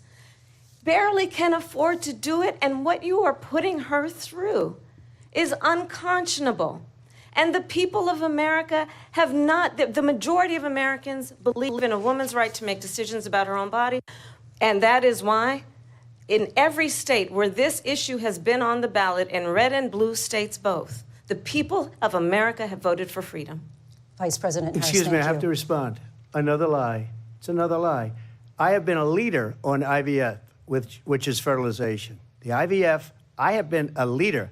In fact, when they got a very negative decision on IVF from the Alabama courts, I saw the people of Alabama and the legislature 2 days later voted it in. I've been a leader on it. They know that, and everybody else knows it. I have been a leader on fertilization, IVF. And the other thing, you should ask, will she allow abortion in the 8th month, 9th month, 7th month? Come on. Okay, would you do that? Why don't you ask her that question? Why don't you answer That's the problem. question? Would you because veto? under Roe v. Answer Wade, the question. Would you veto? you could do abortions in the 7th month, the 8th month, the 9th month, not true. and probably after birth. Speaking of lies, one of the exchanges on abortion rights between Kamala Harris and Donald Trump last night during the ABC News presidential debate. Trump was fact-checked on that last lie by several media on births being terminated during those late stages of pregnancy. And as he said, they're probably after birth, which is a direct quote. It's difficult to analyze a debate where there is that much lying and the exchanges are so unusual and the candidates couldn't be more different. However, let's do this with some Manitobans who were watching last night, as was I. My next two guests might be young, but they are both well-seasoned debaters. Emily Mann and Aidan Peters are members of the Youth Parliament of Manitoba, an organization that holds model parliamentary sessions where members debate one another on hot political topics. Emily's also captain of the Maples Collegiate Debate Club. Hi, Emily. Hi. And then Aidan is in studio as well. Hi, Aidan. Hi. You can hear I'm buzzing to get into this. So, what did you think of the debate last night? I think comparatively between the June debate between Trump and Biden and the debate last night, it's definitely less childish, which was really nice to see. We actually got a lot of nice clash that wasn't just them calling each other clowns or talking about golf. Yeah. So you could hear some substance in it overall in terms of policy positions, things like that. Yeah. What was your first impression after you watched last night, Aidan? My first impression was pretty much the same. I thought it was a lot more civil than previous debates, especially that we see Donald Trump in. And I think that the moderators had a really good control over the debate and were very quick to fact check compared to previous debates. Why did you want to watch in the first place? Well, I wanted to watch because I think this is an issue that affects us all. America is our biggest trade partner. America is the country we share the biggest border with. America is like our biggest cultural importer and exporter. And what happens in America is going to affect us here, whether it be jobs, whether it be tariffs, whether it be like anything. America, we are so ingrained with them. And how about you, Emily? Why did you want to watch last night? Well, the United States of America holds a great model for how a lot of our own countries can be run. Some of the topics that were discussed last night are topics that Canadians that we're worried about in the upcoming election. Can I stop you there? Tell me which ones you're thinking of when you say some of the topics, we should be leaning into because you're worried about them here too. Well, I think a lot of what we see on social media right now is a great opposition towards Trudeau. So we might have a conservative government next year. So I know at least people my age are definitely really worried about immigration and especially abortion. It might not be that big of a problem here, but who knows, maybe somewhere down the line, because we're so closely related with the United States, that might be a future for young women and people that can carry children somewhere down in the future. We just heard that, obviously, the exchange about some of those details last night. What were some of the standout moments for you last night, Aidan? What would you cringe at or remark at or lean into to want to know more? What were some of the standout moments? This isn't a particular moment, but I saw Trump softening his stance on a lot of issues, and I think that's because he's starting to realize he's becoming the political loser here. And you saw it with something like abortion. He was no longer saying, abortions shouldn't be allowed. He was starting to say, the people should get to choose, and we should make states go vote. Other standout moments for me were just like the blatant lies and antagonisms from Trump still. Saying things like immigrants were eating dogs and cats, saying things like they were killing babies after they were born. Those were some huge standout moments for me. He didn't give a clear answer on whether or not he will put in a federal ban on abortion, which is in his plan 2025, and that's what he was pressed on that clip. That he didn't clearly answer that. He put it state to state as it is. How about for you? What were the standout moments, Emily? I'll definitely agree with that first point that Aidan made. I think that Kamala had really stood out when she was talking about her own policies. While they were still a little bit vague, and for certain points, I'm still not entirely sure where she stands on that, just because of the vague language she uses. Trump definitely has a platform of just being opposite whatever Kamala says, which is really interesting when you're trying to stand your own ground on a debate stage. Mm-hmm. A little disappointing, but, you can't expect way too much from him right now. I was going to ask you how you would describe the debating styles of each of the candidates last night, but knowing a little bit about debating, Donald Trump didn't really debate because it's hard. Debates are supposed to be all about sort of outlining something and bringing, backing up with facts. So I found it difficult to sort of analyze because there were a lot of lies last night. I don't know about the two of you in terms of trying to follow this as a debate. I even found that it's not even just the lies. I found that Trump is just hard to follow. He strings together buzzwords, and it's just like abortion this, fracking this, illegal aliens that, and it becomes this tornado of just buzzwords, and it's gobbledygook. It's not debate. It's not really anything. It's just some old person stringing together words. What could they have learned from the two of you in terms of your experience debating? You were saying you were waiting for more substance. Yeah, I have to agree on that point as well.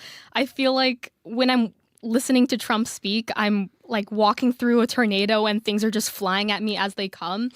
I also found it extremely hard to follow his speech patterns and what he was going to bring up next, because he would finish a point and then bring something new in. I found that he couldn't really use his time effectively because he would constantly interject, or when it was his turn to speak, he wouldn't be speaking on the current issue or topic at hand. He would be going back to what was said previously and bringing it back just so he can get his last punches in. But honestly, I don't think it would be that worth listening to the ones that he keeps bringing back, because if you can't use your time effectively, then what does it really matter?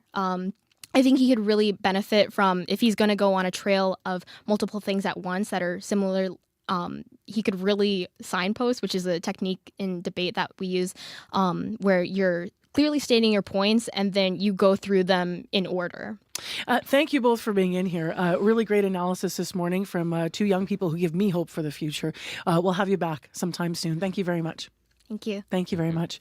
That's Emily Mann and Aidan Peterson, members of the Youth Parliament of Manitoba, analyzing last night's presidential debate that happened down south. Let's move swiftly to morning sports here at 7:26 a.m. To Scott Reguer, who's been listening in. Hi there, Scott. Good morning, Marcy. Yeah, so lots of action politically, but I actually want to start with disappointing news this morning as we turn our attention to sports for Bombers quarterback Chris Streveler, right? Yeah, as Streveler, Marcy posted on his Instagram account that he has torn 3 of 4 ligaments in his left knee. That injury took place during last weekend's Banjo Bowl when he was hit by Riders lineman Miles Brown. Brown, who the week prior knocked Winnipeg quarterback Zach Collaros out of the game with a targeted hit to the head, has been getting criticized online by many for what's being perceived as another cheap shot. I've looked at the replays of this many, many times, Marcy. I honestly, I don't see it. When tackling Streveler, Brown didn't go too low, which would have been a penalty. His tackle, though, is mostly around the thigh area of Streveler, which is not against the rules. Streveler's injury, though, looks like it happened because of how his legs were positioned. His knee buckled, and it's just an unfortunate byproduct of an inherently rough sport from where I sit. That does not help the Bombers, though. They need to find another quarterback because as things stand, they have Zach Collaros, who, as we've all learned over the years, is injury prone. They're in a bye week right now, and that means that Kyle Walters is likely to be busy with knowledge of this, well, pretty severe injury. Yeah, no doubt. Now, meantime, on paper, Canada was the underdog in its soccer game against Mexico last night. How'd this play out? Well, like an NFL football game, which is appropriate, Marcy, since the match was played at the stadium of the Dallas Cowboys. There were rough tackles aplenty. The referee doled out 7 yellow cards, and really there should have been more than that. In the end, a scoreless draw, which since FIFA ranks Canada 23 spots behind the Mexicans, should be seen as a positive result. After the game, Canadian coach Jesse March says the real achievement, though, was playing the right way. I think it's a huge measure of respect and how far we've come as a team that an opponent like Mexico comes here with a totally pro-Mexican crowd and just tries to disrupt the game against us. You know, as much as it's just a draw, it's I think, an indictment of a little bit of where we are as a team and the kind of progress we've made, that this is the game plan that Mexico had against us. Yeah, I couldn't agree more. This was Marcia's 10th game in charge of Canada, Marcy, and what a turnaround we have seen in that time. Scoring is still a bit of a problem, Kyle Aaron, with the only really good chance last night against Mexico, but still time to work on that. The World Cup, for which they're preparing first and foremost, still a couple of years away. And in basketball, Commissioner of the WNBA is in hot water for comments she made on a television show earlier this week. Yeah, the remarks were made during Kathy Engelbert's appearance on CNBC's Power Lunch on Monday. She was asked, Marcy, about the growing rivalry between rookie stars Caitlin Clark and Angel Reese.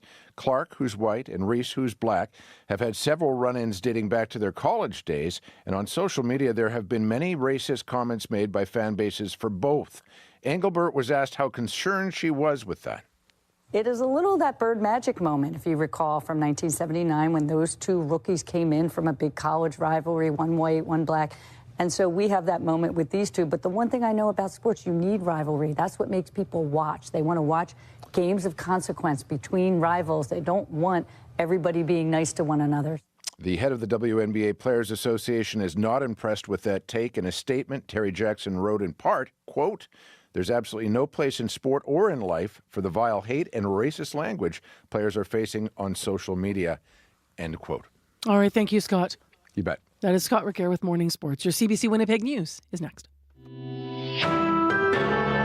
This is CBC News. Good morning. I'm Heather Wells in Winnipeg. At 7:30, it is 13 degrees in downtown Winnipeg, a little bit cloudy there. We do have an air quality advisory for much of Manitoba, including Winnipeg, due to wildfire smoke. Today will be slightly cooler, a high of 23. Still humid, though. Humidex at 28. Well, they lit candles honoring the late Grand Chief Kathy Merrick last night.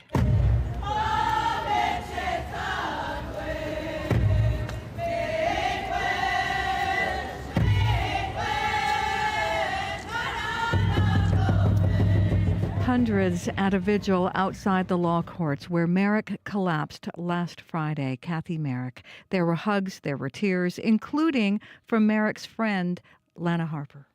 I never dreamed this would be. Kathy, I always saw her as a very strong woman. It brings a lump to your throat and a hurt to your heart, but all we can do is remember her and what she did for our First Nations people. Later this morning, Merrick's body will be taken to the Manitoba Legislature where she will lie in state. A public viewing will be held from noon until 5 this afternoon. Merrick's body will then be taken for a wake at RBC Convention Centre, and her remains the next days will be returned to her home community of Pimachikamak Cree Nation for a wake at the arena in that community Thursday and Friday. The Winnipeg Free Press has apologized for publishing a photo of the late Grand Chief when she collapsed outside the law courts. That photo sparked calls by the AMC for Indigenous leaders and allies to boycott the Free Press, stop speaking to its reporters, and cancel subscriptions. Premier Wab Kinew says he cannot boycott a media outlet given his role as a political leader, but he believes what the paper did was wrong. The chiefs on the executive of the AMC are calling out a harm, and this is not something that was political. I was there the next morning hearing this expressed on a personal level, so this thing is real. Last night, the Free Press posted a column co-written by its editor, Paul Simin, and columnist Negon Sinclair, explaining the decision-making behind the newspaper's reporting on Kathy Merrick's death and apologizing for using that photo. 400 low-income Manitobans who expected to receive a rental top-up are now out of luck. The province has temporarily paused a program that gave some of the most vulnerable tenants around $350 a month. The Canada-Manitoba Housing Benefit made many more housing units affordable. The benefit was stopped last month. Cody Gunther runs New Journey Housing, an organization that helps find homes for newcomers. They are at a loss of what to do next. We've had some that have signed leases and they've told us, well, now I have to decide whether I'm going to pay rent with all of my monthly budget and not go grocery shopping or not spend money on other things. The province blames unprecedented demand for the pause on new applications. It says there's been 500% increase in requests in the past 18 months. Gunther says that is more proof the benefit is essential to prevent homelessness. Well, in their only scheduled face-to-face meeting of the U.S. presidential campaign, Kamala Harris and Donald Trump took to the debate stage last night in Philadelphia. The ABC News event went for 90 minutes with the economy, abortion, and immigration among the issues. But of course, there was much more. Donald Trump was fired by 81 million people. So let's be clear about that. And clearly he is having a very difficult time processing that.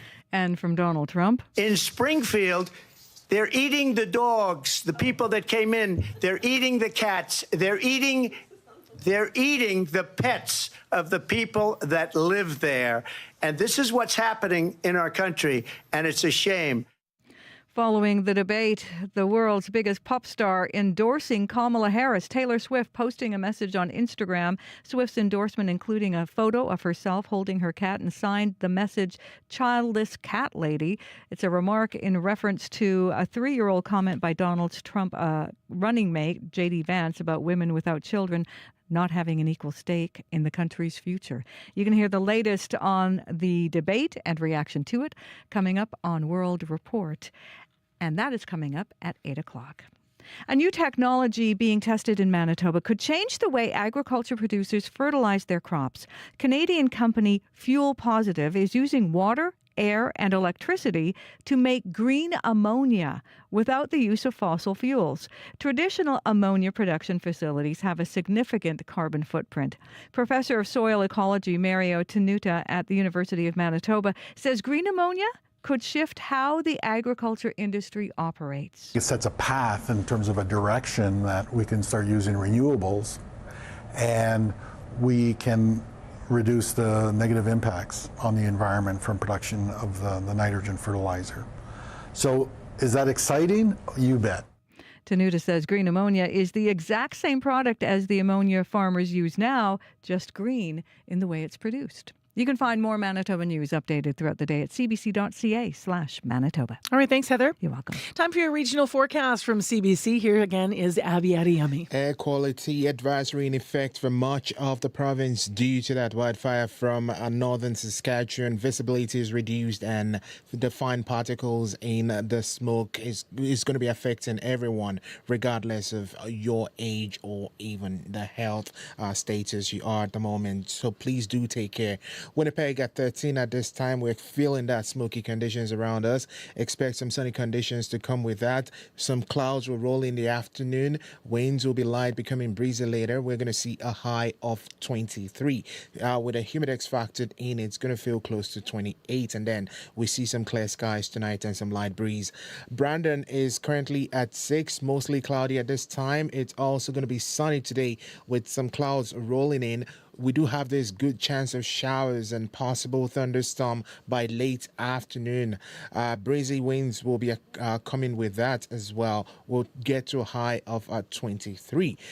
Moving north to Thompson, 2 degrees and clear at this time.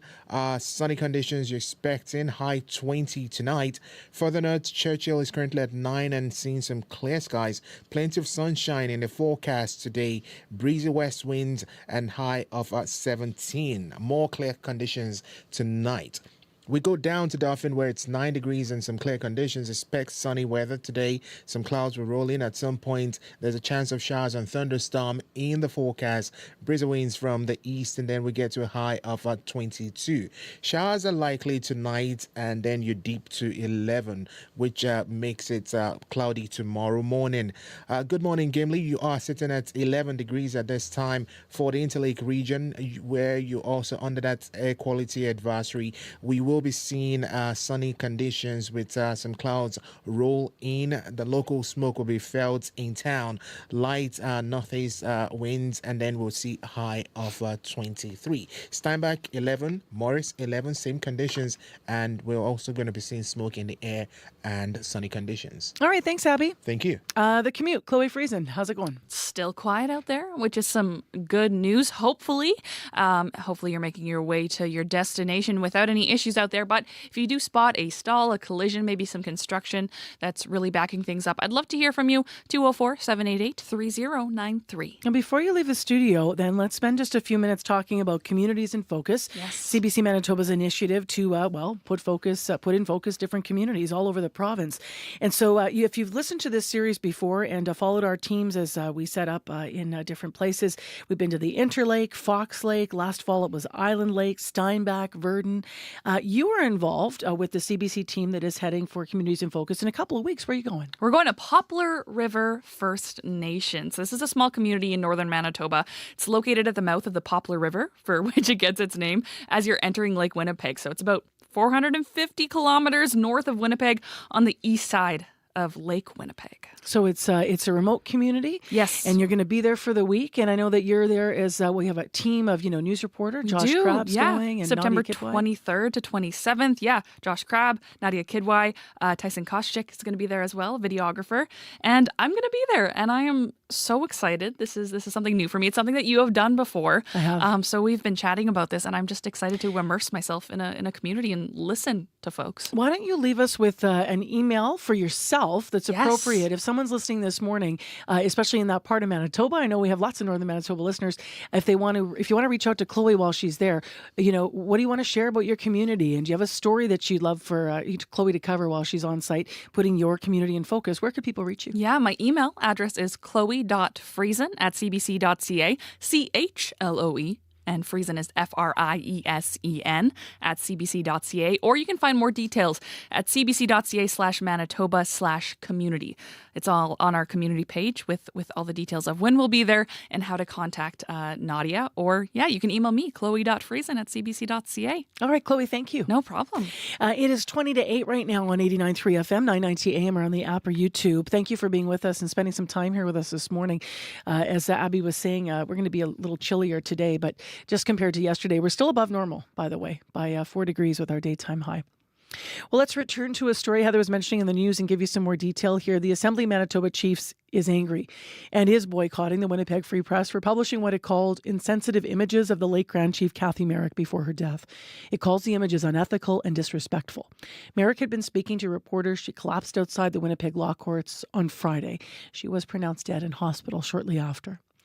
An image posted on the Winnipeg Free Press website Friday showed a crowd of staff and supporters gathering around the Grand Chief as she was lying on the ground. Her upper body was partly visible, and it sparked backlash on social media. The image was removed by the media outlet on Monday night. As part of the boycott, the AMC said it will not give any interviews to the Winnipeg Free Press, and it will not be invited to any of their events in the future. We wondered how Premier Wab Kinew feels about all of this. And so here's an extended part of an interview that was done between the Premier and Bartley Kiev. They spoke about this yesterday. I have been really affected by the death of Kathy Merrick, just on a personal level, to say nothing of all the public arrangements and honoring that we're undertaking. So I have a tremendous amount of respect for the Assembly of Manitoba Chiefs and the Chiefs who themselves are mourning. And there is a real legitimate cultural norm here that was violated. There is a taboo around bodies and death that exists not just in Cree or Anishinaabe, but in many Indigenous nations. And I think part of reconciliation means a learning journey to understand why that is important to communities. There can be a learning opportunity for folks to understand what harm and what emotional impact that this decision had, while at the same time keeping in mind that there is an important sharing of information for the general public to be informed about what their government and what other influential actors and voices in the society are up to. So as with all things in the 21st century media landscape, I think it's complicated, but I think we got to recognize that we're in a mourning period in Indigenous communities, but also in the broader Manitoba context where so many people loved Kathy. We have to pay attention closely to the message that's being sent by this call. Is a boycott too far, perchance. As you're a former journalist. Do you really think, though, in the interest of freedom of speech, and difficult as this is a boycott too much? The chiefs in Assembly, the chiefs on the executive of the AMC are calling out a harm. And this is not something that was political. I was there the next morning hearing this expressed on a personal level. So this thing is real. At the same time, the media has a role to play in terms of sharing information with the general public so that you can be informed about what your government is up to, about what different corporations are up to, about community groups and all sorts of different things. So there is a balance here, and I think, as with many of these tougher conversations, if there's a willingness to show up and to hear about the harm and to hear about why this matters to not just the chiefs but to people who come from Indigenous cultures, and to understand our cultural framework for dealing with death necessarily involves showing respect for the deceased, then I think that's the path forward. But I am also very mindful of the chiefs and the AMC staff being in mourning, and I don't want to question anything that they're saying right now out of respect for the fact that they themselves are dealing with grief of not only their leader but their close friend and coworker and somebody that they spent countless hours with. That was CBC's Bartley Kiva speaking with Premier Wab Kinew about the AMC's boycott of the Winnipeg Free Press. Now, the Winnipeg Free Press did issue an apology late last night, and you can find the entire statement, the entire apology on our website in links that are embedded in the full story. That is at cbc.ca/Manitoba. I also want to mention that there was an early morning starting at 6 a.m. this morning at the Forks to Dennis Circle. There was a sunrise ceremony for Kathy Merrick, and today will be a busy day, of course, and a day where mourning continues. And 10 o'clock, her casket will arrive at the north entrance of the Legislative Building here in Winnipeg. Pallbearers from the RCMP and the Winnipeg Police Service will move the casket into the building. There will be some coverage allowable of the day's events, but much of this is going to be private. There is a ceremony inside, entirely private, no media coverage, recording or reporting of a sacred private ceremony. And Kathy Merrick will lie in state at the legislature between 1 and 5 o'clock this afternoon. The CBC News app delivers the answers you want to know and need to know. What an extraordinary scene. The breaking stories that shape your world. Reporting from the scene onto your screens. Dropping the 8 now. We're just approaching Gaza. Your source for mobile news. Delivered when you want, where you want. This situation has changed very quickly. The CBC News app. Download for free. Time right now is 7:45 a.m. Thank you so much for joining us this morning. It is school day number 1 on the cycle. So there we go. We've done the full rotation, folks. We're really back into school now. Hard to believe last week was just, the first week back in some ways, right? Labor Day feels like a long time ago once you get into the fall weather here. There is a smoke advisory, an air quality advisory affected by the smoke here. I should mention it does include the city of Winnipeg, Steinbach, Selkirk, Dougal, Portage, Carman, Morden, Bessette, Pine Falls. It extends to Asher and Grand Rapids, up north to the Paw, Flin Flon, and Lynn Lake. So much of the province is going to be having issues with smoke today. In Thompson right now, there's also shallow fog being reported. Thompson's your cold spot right at 0 this morning in terms of the current temperature. Well, coming up on the program after 8 o'clock, as most students are back in class, some kids are hitting the books at home. We're actually going to talk to a parent about the homeschool experience in 2024 and also what it's been like for her family. She's been homeschooling her kids for the last 8 years. This is the first year, though, that she still only has one student at home because her son decided he wanted to go to public school. So we're going to talk to her about that and also about what you might want to know in case you've ever considered homeschooling in Manitoba. What's the reality of that? So she's going to be on the air with us after 8 o'clock. Well, speaking of parents, Winnipegger Lindsay Swayer-Fay says that she can't help but worry when she drops off her 6-year-old at school every morning. Her daughter's a first grader at Bonnycastle School, but the school's been without air conditioning since May. And of course, previous to today, it's been a really warm week. Our temperature's soaring to 29 and 30 degrees.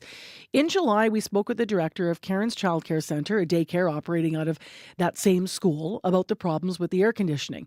At the time, she said the previous PC government had approved a replacement HVAC system for the building, but added those plans plans were put on hold by the current NDP government. Now, at the time, they were hopeful it might be resolved by the end of the summer. The Pembina Trail School Division says it has installed temporary measures for now. But as students settle into this new school year, the problem is still unsolved. And Lindsay Swearfay joins us now via Zoom. Hi to you. Good morning, Marcy. How are you? I'm well. So tell me how hot it was, earlier this week, last week in Bonnycastle School as the year began. It was unimaginable. I was shocked when we went in to drop off for meet the teacher for the school supplies. Within 5 minutes, I was soaking wet, and it was like being inside a hot yoga room. That is the level of heat in that building, is that it's the same as if you were going to your hot yoga workout. What are your biggest concerns for your daughter around her health and heat? I think every parent is equally concerned about the risk of heat stroke in that environment. It's not possible for a 6-year-old to manage that kind of an adult health situation where they're ensuring they're taking enough water in, where they're ensuring they're getting all their rest breaks. And I know how hard the educators are working to make sure that that happens. But you've got a situation that is at best very suboptimal and at worst dangerous, because you've got heat stroke concerns and you've got asthma attack concerns. If you have asthma, which my daughter does, the very last thing you should be doing is exposing yourself to an environment that is that hot and humid. How has she been managing that? How was she managing that at the end of the school year, and how did she manage that like in the last couple of days and last week? Every morning, we give her a little bit of a coaching conversation about how she needs to listen to her body, make sure she's listening to her teachers, and that if she's not feeling well, to tell someone, because mom and dad will come pick her up if she's not feeling well there. And she's started asking for ice in her water bottle every day. How are other parents reacting to this? We're all really taken aback. I have to confess, we really thought that this would be fixed by the time that fall rolled around. I mean, with highlighting the challenges in the daycare and how impactful it was for the children in there and the early childhood educators, I'm honestly stunned that they continue to maintain an environment that is that dangerous for everyone there, be it educator, facilities, or for the students. What has the school said to you about the situation in terms of why they haven't yet been able to, have it fixed and have air conditioning installed? Well, I know that having spoken with the principal there, who is so on top of making sure that she's communicating with us as parents with respects to our concerns about the environment, I know they're working diligently with Pembina Trail School Division to have that ongoing dialogue with the province. But we're now 6 months past this becoming a really significant concern, and there doesn't seem to be much in the way of traction on addressing that issue. I'm guessing the urgency might also be changed this morning because our temperatures now have shifted back to cooler to cooler daytime highs. 23 is the daytime high.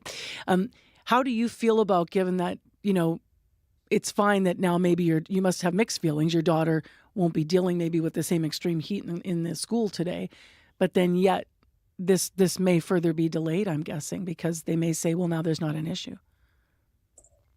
Well, I would hope that wouldn't be their perspective, because if your entire management plan for a facility building that delivers a core essential service is, I hope the weather is optimal on any given day, that's really not a standard of measure. And that isn't a plan by definition.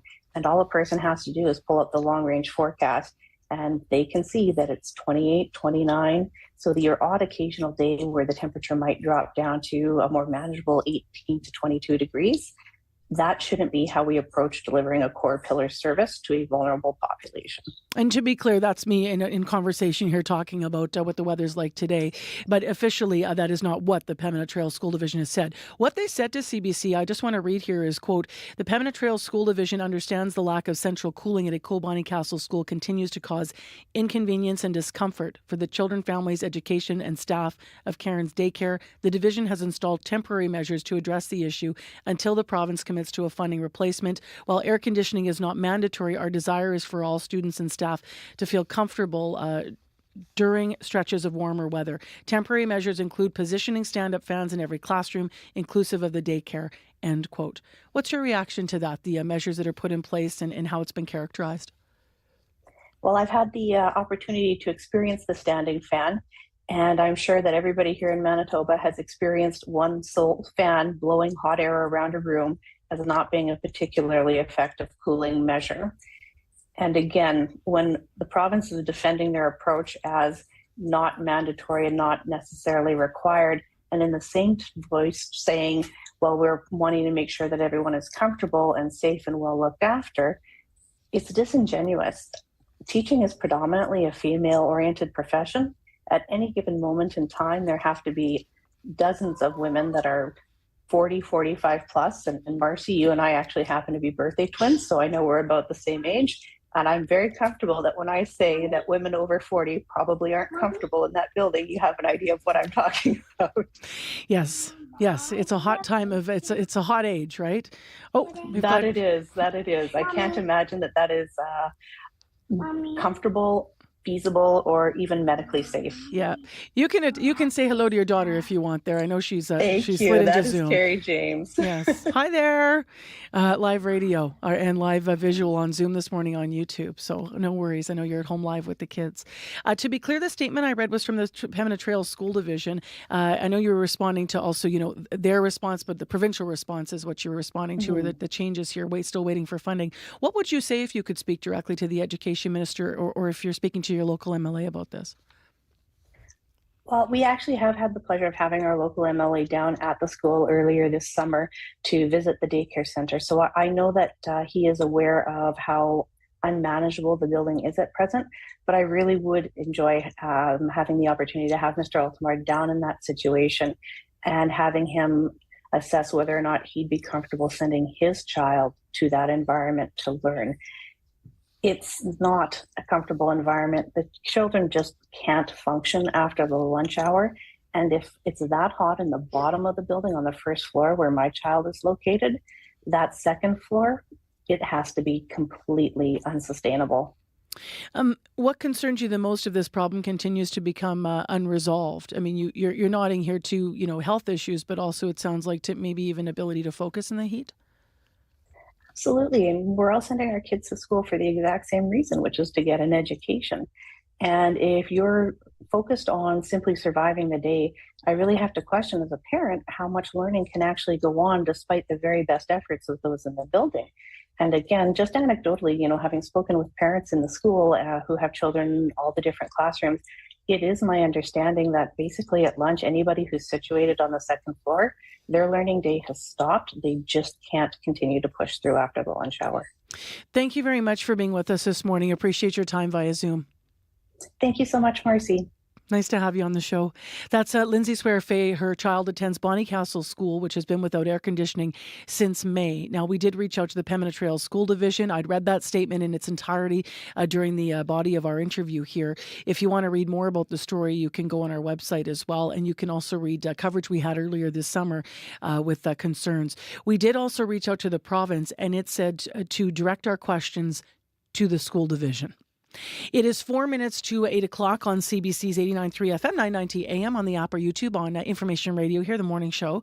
And I just want to mention that tomorrow we're going to be live out in a community studio in Elmwood. So our location is going to be the Elm Cafe. It's at 163 Henderson Highway, just beside JC Tacos. There's an Elmwood Transcona by-election happening next week. And so we are going to be there with the candidates. All of the parties that have candidates running have been invited to join us live. And so we will have candidates there with us, and we will be questioning them about what they are promising to you if you live in that neighborhood. If you have a question for the candidates, come and join us at our live show tomorrow. And if you want to weigh in otherwise, but you can't be there for the live morning show, please call our listener line. 788-3205 is where you can reach us. And we'd love to hear from you. It's 3 minutes to 8 o'clock. Heather Wells is here now with an update on our news. Good morning. Well, remembering Kathy Merrick. Hundreds gathered in a vigil last night at the law courts at the very spot where the Grand Chief collapsed last Friday. Today, Kathy Merrick's body will be taken to the Manitoba Legislature to lie in state. A public viewing begins at noon today and runs until 5 this afternoon. And New Journey Housing says the newcomers it works with now have to choose between rent and groceries. The province has paused a rental top-up for low-income tenants. The move last month leaves about 400 Manitobans short on their rent. We're going to hear more in that story coming up in our next local news at 8:30. Thank you, Heather. You're welcome. In the forecast today, we do have an air quality advisory, including the city of Winnipeg. This is all about the smoke out there. Our high's going to be 23 degrees. And right now it is 13 degrees and winds are calm. We will have sunshine today. You can see the sun coming up right now. But because of the smoke in the air and the air quality, it might be just a little bit dimmed. With Humidex, it'll feel like 28. On the morning commute, things have really been going well, which honestly, when we get back to school and you still have construction out there, sometimes it's crazy at this time of year. So good on you, Winnipeg. Way to go. And out on the highways and in other communities in the province, we haven't heard of any concerns as well. But if you are seeing a problem on your morning commute, whether you're walking or on your bike or you're driving, 788-3093 is where you can reach Chloe Friesen, and we'll pass it along here on the air. Coming up on the program after 8 o'clock on the show, we're going to talk to a parent who's been homeschooling her 2 children for the past 8 years. We'll find out what a typical school day is like for the family and why one of her children this year decided to try public school. So what's that transition been like? She's now going to have one at home and one at school. Stay tuned. World Report's next at 8.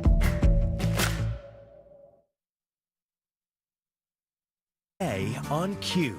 I'm Talia Schlanger, sitting in for Tom Power. Oliver Jones is turning 90 years old. Tom visited Oliver in his home to talk about his huge legacy in Canadian music, his relationship with his hero, Oscar Peterson, and the secret to playing music in your 90s. I don't think there's any secret. It's a matter of loving the piano. Q, this morning at 10:30 in Newfoundland, and on CBC Listen, or wherever you get your podcasts. The CBC News is next. Coming up in half an hour, it's The Current with Matt Galloway. Patients facing death can have a lot of anxiety about what lies ahead, and some doctors are finding that magic mushrooms can help ease those fears. The fight to make access to psilocybin available to people at the end of life, coming up on The Current. This is World Report. Good morning, I'm Marcia Young. Donald Trump and Kamala Harris hit the debate stage in their first meeting of the presidential campaign. Last night's debate is expected to set the stage for the campaign with less than 2 months to go before Election Day. The former president and current vice president both had to defend their positions on several key issues. The CBC's Caroline Bargut was watching. She joins me now from Washington. And Caroline, walk us through some of the highlights. Well, the debate started off actually with Kamala Harris walking over to Donald Trump to shake his hand. It looked like she was going to try to meet him in the middle, but he went straight to his podium, so she walked over to him. She started off a little shaky. It was clear she was nervous, but she did find her footing when the topic turned to abortion. I found that she was composed and she seemed to really stay on message. She also managed to get under Donald Trump's skin with comments like this. Donald Trump was fired by 81 million people. So let's be clear about that. And clearly he is having a very difficult time processing that. Now, Trump, on the other hand, was strong on the economy and immigration, but he struggled overall with the debate. He took all of the bait that Kamala Harris threw at him, and he even made some really wild allegations about immigrants. Take a listen. Not going to be Aurora or Springfield. In Springfield, they're eating the dogs, the people that came in. They're eating the cats. They're eating the pets of the people that live there. I have to say, those rumors have actually been debunked. There is no evidence that people are eating pets in Springfield. What happened after the debate? So the candidates both ended up talking in public. Donald Trump talked to reporters. He actually said that the polls are showing that he won the debate. He said he got results as high as 90%, but he didn't say where those numbers came from. He called this his best debate. He said Harris wants to debate again because she lost, but he says he isn't sure. As for Harris, she spoke at a debate watch party afterwards. She said today was a good day, but we have a lot of work to do. She said that the Democrats are still the underdogs in this race. Now, I should say that there are still 55 days to go before the election, and this is still very much anybody's game. All right. Thank you, Caroline. Thank you. The CBC's Caroline Bargut in Washington.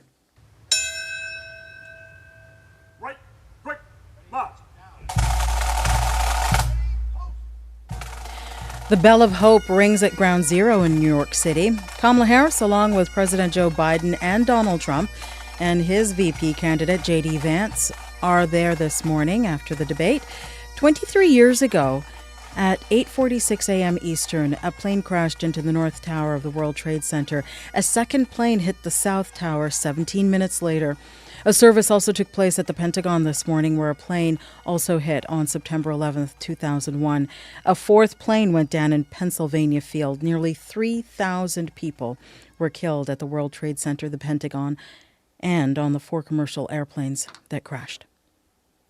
The Trudeau government is losing a key ally of its gun control agenda. The lobby group Polly Remembers says a proposed federal gun buyback does not go far enough. It says it's a waste of taxpayers' money. As Daniel LeBlanc reports, gun advocates also think the plan is flawed. Nathalie Provost is losing faith in Ottawa's gun control agenda. We need to have a structured and efficient buyback program, and we don't see it in operation right now. A spokesperson for Polly Remembers and a survivor of the Polytechnic massacre, she has been lobbying Ottawa for over 30 years. Our first request was a complete ban on assault-style weapon. And for us, that meant that no more assault-style weapon would be in circulation. But she says they aren't being listened to and don't support the current program. That plan included a 2020 ban of 1,500 models of firearms, with Ottawa promising to buy them back and destroy them. Still, many semi-automatic rifles, similar to models that have been banned like the AR-15, remain on the market, with new ones regularly coming out. Taxpayers should be so upset at this process. Wes Winkle owns a hunting shop in Orillia, Ontario. He agrees the program is flawed, but for different reasons. And those consumers that are licensed are going to take that same funds, turn around and buy the identical firearm with a different branded make and model. Despite the criticism from all sides, a spokesman for Public Safety Minister Dominic LeBlanc says the program will go ahead as planned. Daniel LeBlanc, CBC News, Ottawa. Manitobans will have the opportunity to pay their respects to Kathy Merrick today. The Assembly of Manitoba Chiefs Grand Chief died suddenly on Friday. In a rare honor, her body will lie in state at Manitoba's Legislative Building until 5 p.m. local time today. Merrick was the first woman to lead the Assembly of Manitoba Chiefs. She was elected in 2022. Her funeral will be held in her home community of Pimicikamak on Saturday. A Saskatoon teenager accused of a violent attack appears in court today. The 14-year-old allegedly lit another student on fire on school grounds. The victim was sent to hospital with serious injuries. As Alexander Silberman tells us, her classmates say returning to school has been challenging. At Saskatoon's Evan Hardy Collegiate, the front schoolyard was once again buzzing with students. Heading back to class, 5 days after a violent attack sent them home in shock. It's pretty hard to recover from. Skyla Duke walked to school past a memorial of flowers and signs of support. The victim, one of her closest friends, a person she describes as cheerful and passionate about music. It was really hard going to my first 2 classes without breaking down because she wasn't there. Police say the alleged assault happened at the high school last Thursday. Witnesses describe seeing the accused pour a black canister on the victim's hair, then lighting her on fire. A teacher also injured while putting out the flames. The 14-year-old accused of the attack, who could not be named, expected to appear in court today. She's been charged with attempted murder, aggravated assault, and arson. My heart was beating so fast at that moment. Student Abdullah Muhammad says he saw the flames from a distance.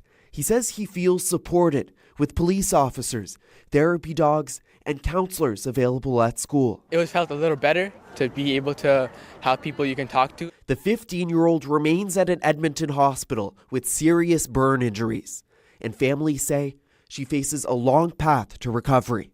Alexander Silberman, CBC News, Regina.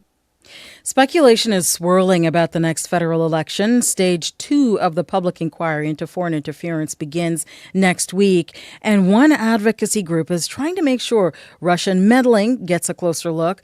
Let's bring in Janice McGregor from our Parliamentary Bureau. And Janice, the Russian-Canadian Democratic Alliance represents Russian expats. It has sent a letter to the Foreign Interference Commission. What does that letter say?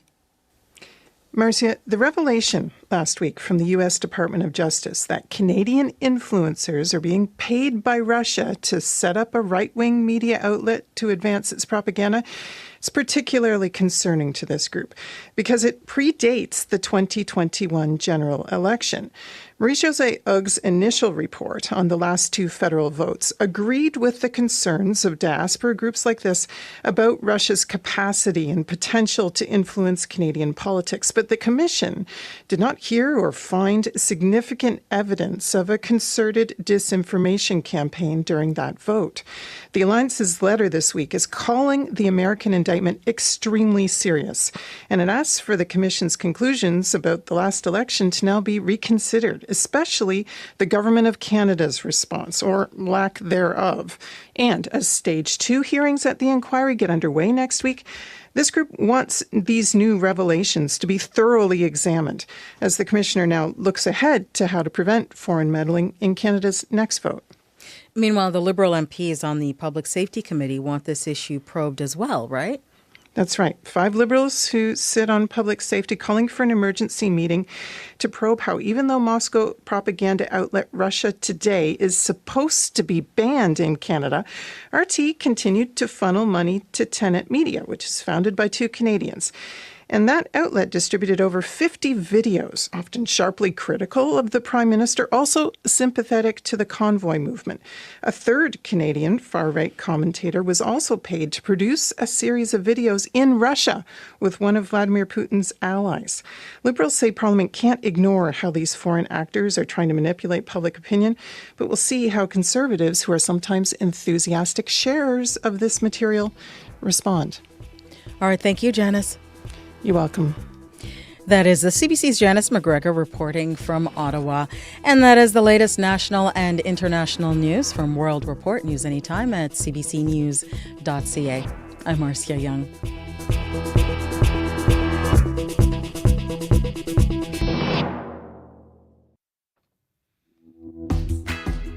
Good morning, Manitoba. I'm Marcy Marcuso. You're on Information Radio on CBC, 89.3 FM, 990 AM on the app or YouTube. 8:10 a.m., some smoke in the air and 13 degrees. Well, we're back at school day number 1, and as we continue to explore the realities in your home, this half hour, a parent who's been homeschooling her 2 kids for the past 8 years talks about what a typical day is like for their family.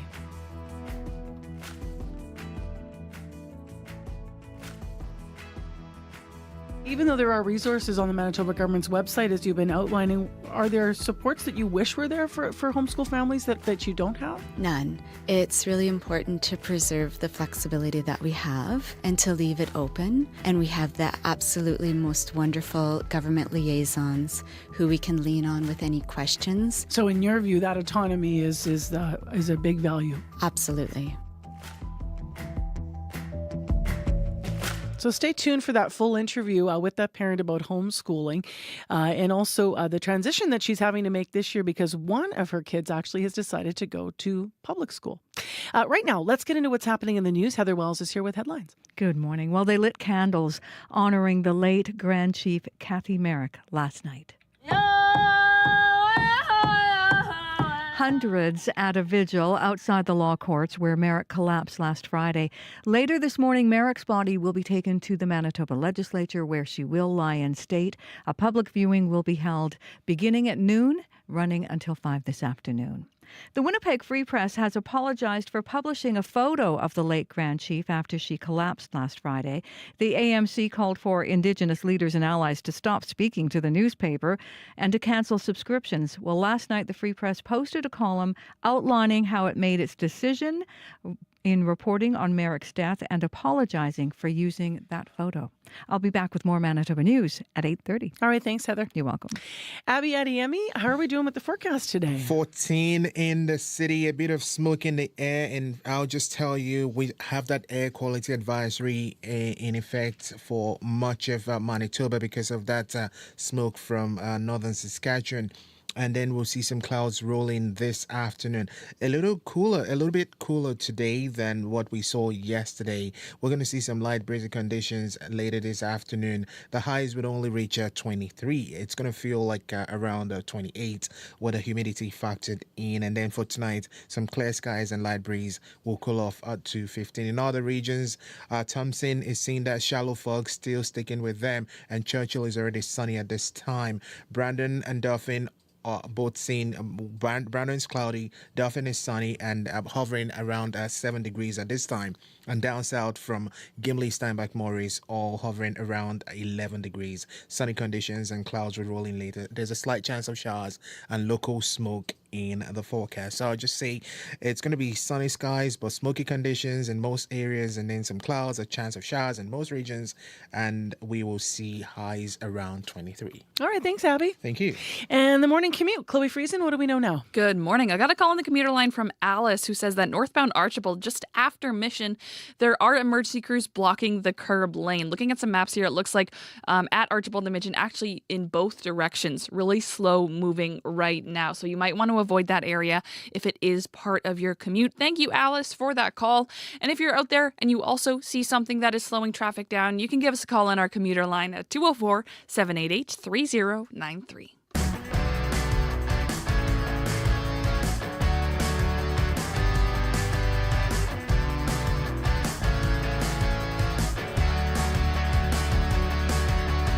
Well, as I mentioned, it's now been over a week since students in Manitoba are back in class, but not all of them are lugging backpacks to and from school. According to the Manitoba Association for Schooling at Home, 2% of students in this province are homeschooled. That is 5,100 students out of a total of about 220,000, according to the Manitoba Association for Schooling at Home. Mariah Mailman is a Winnipeg parent, and for the past 8 years, she and her husband have been homeschooling their 2 kids. This year, however, as I alluded to just moments ago, her older child has made the decision to stop homeschooling so he can see what public school is like. I spoke with her about all this on Monday. Good morning, Marcy. Thank you. So your older son, I understand, just started grade 9 this year in a public school. We alluded to that. Before that, he was homeschooled. Why the transition now? How did that come about? It was his choice. Last winter, he said, Mom, I don't mean to insult you, but I think I would like to try going to public school this coming year. And I feel really proud of him for feeling that and making his own decision. And it was a really hard, I thought about it. Mm-hmm. I'd like to keep him close, but I'm excited and really focusing on the opportunities he'll have. Did he talk at all about why he wanted to try public school? He wanted to learn differently. So at home, we focus on the topics they love, and we get to have a lot of choices. I think a lot of it is maybe meeting new people.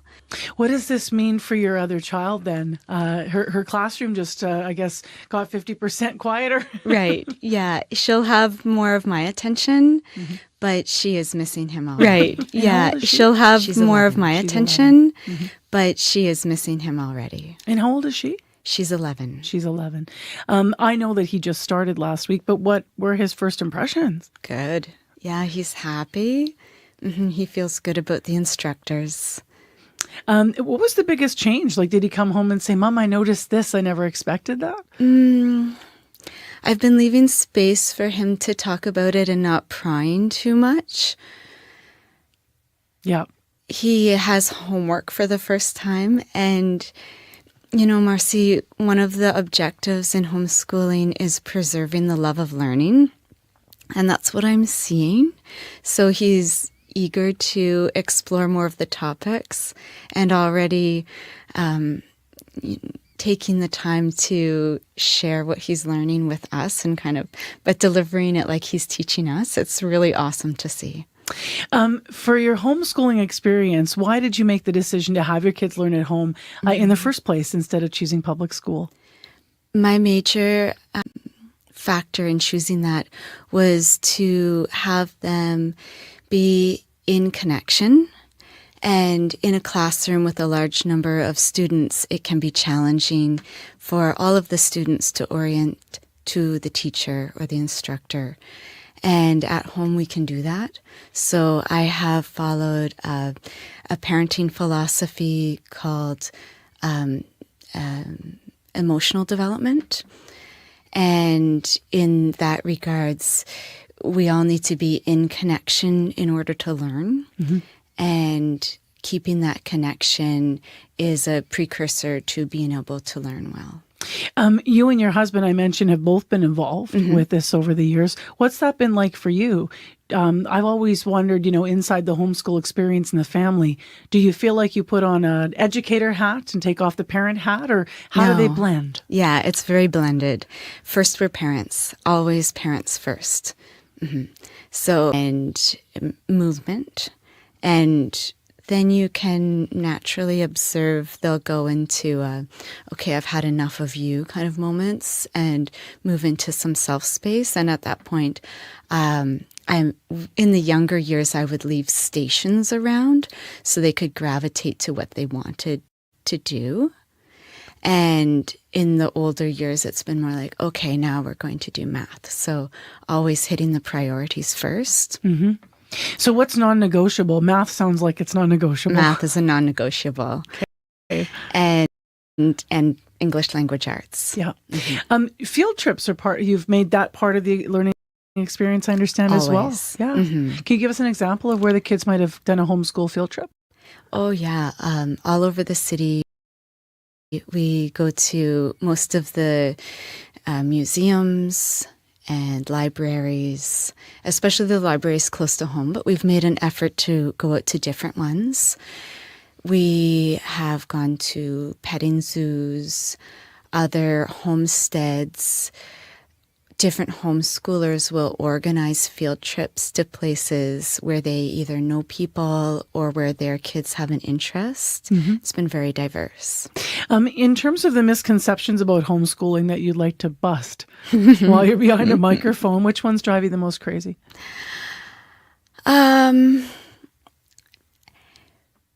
Well, first, that people assume that when kids aren't in school that they should be. So, and then assuming that I don't do anything. Homeschooling is a lot of work. So it's being on a lot of the time, and also scheduling downtime for everybody so we all get that little bit of rest from each other. And also people assume that children aren't socialized if they haven't gone to school. And it's true that children present quite differently when they're homeschooled. And that's often because they're socialized differently. In schools, there can be a tendency for children to become peer-oriented. But at home, when they're orienting around adults more, then they're maybe more communicative with adults and will have conversations in kind of a different manner. Not that it's exclusively one way or another, but they can seem more mature. I'll also add in, though, speaking more generally, that there's a large number of homeschoolers who just learn differently, and there's a neurodivergence. And so being able to homeschool means giving attention to those kids who need to learn in a different manner. They might benefit from that setting. They'd benefit from it. And yeah, they would seem different. So socializing for me actually seems like something I have to scale back on. There's always opportunities to socialize. And in school, yeah, kids can socialize all the time, but it can be positive or negative benefits. And that's the same at home. They can have positive or negative interactions with their siblings. It must foster They say that my kids are friends, and I think they have a lifelong friendship. How do you manage the planning? What kind of work goes into preparing the lessons to make sure, that they're the appropriate level of learning and they're meeting the benchmarks that you want them to meet in the school system? So as, they go through life, they're kind of at a similar level maybe to what their, peers would be finding in other school settings. That's a point that I have focused on, is making sure if they ever did want to join the school system that they would. And I myself tend to look at the Manitoba curriculum online, my child in school Manitoba. And then I'll use that as a framework and I might substitute topics that my children are more interested in. Curious to talk to you at the end of the year and see how your son did with the first venture into public school. Fantastic. Yeah. Thanks for coming in. Thank you, Marcy.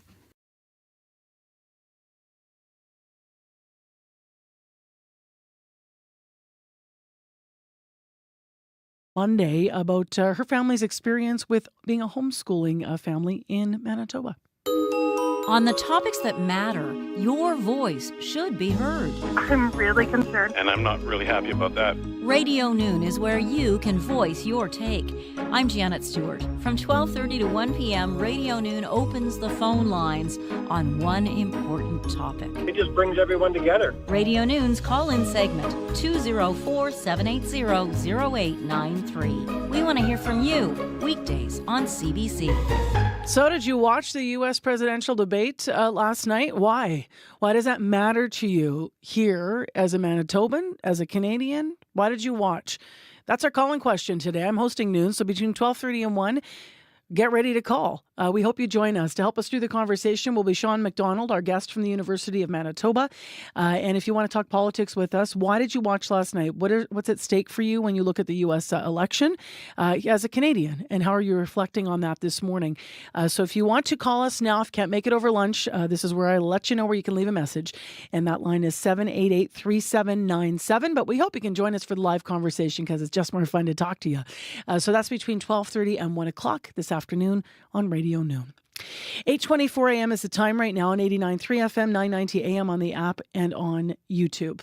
Well, tomorrow we will be talking politics locally, and that is because the Elmwood-Transcona by-election is happening in Winnipeg, and it's happening next week.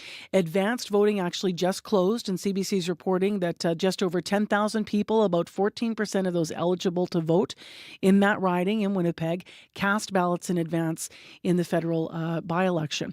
Now, that is, Elections Canada said Tuesday, according to preliminary numbers, that is marginally up from compared to advanced polling in the last federal by-election. And that's reflective of what I heard in the neighborhood yesterday. So to give you a preview of tomorrow's show, because tomorrow we're live at the Elm, 163 Henderson Highway. We've invited candidates there to tell us why they are hoping to win the seat. But in advance of that, I headed out to the neighborhood to hear from some residents, about what you're thinking about, what concerns you, and what questions you have for candidates. And that higher number of voters in the by-election really reflects a lot of engagement that I heard yesterday when I was in community. I talked to people who had voted in advance. One voted NDP. One person I talked to voted Conservative. Another person abstained and explained to me why. So there's a lot of people that are really leaning into this. To hear about some of the issues, I'll give you a bit of a preview here. This is what Leilani Esteban Villarba had to say to me when I met with her. She is the executive director of a place that provides all kinds of community programming, the Chalmers Neighborhood Renewal Corporation. We need housing. We need food security. We see almost at least 10 people a day looking for some support in terms of food. You mean like walking in here that you see? Yes. So we do emergency food hampers, we do frozen meals, we do lunches, we do all of those things, and Chalmers Elmwood is a food desert. The closest grocery store that's within walking distance closed down. So where was that one? Balkans. And they were very community, family friendly, very, very neighborhood friendly. You're pointing this way. Was it on Talbot or where was it? Stadacona and Levi. That was the only thing that people could walk to with strollers or mobility issues. That was the only one. We have provided free emergency rides, transportation, to people who can't afford to get to the grocery store because they can't walk bags of groceries home, right? So our funding has completely disappeared for that. So we aren't able to do that as often. We can do it for our end homelessness clients, but we can't do it for anyone else in need.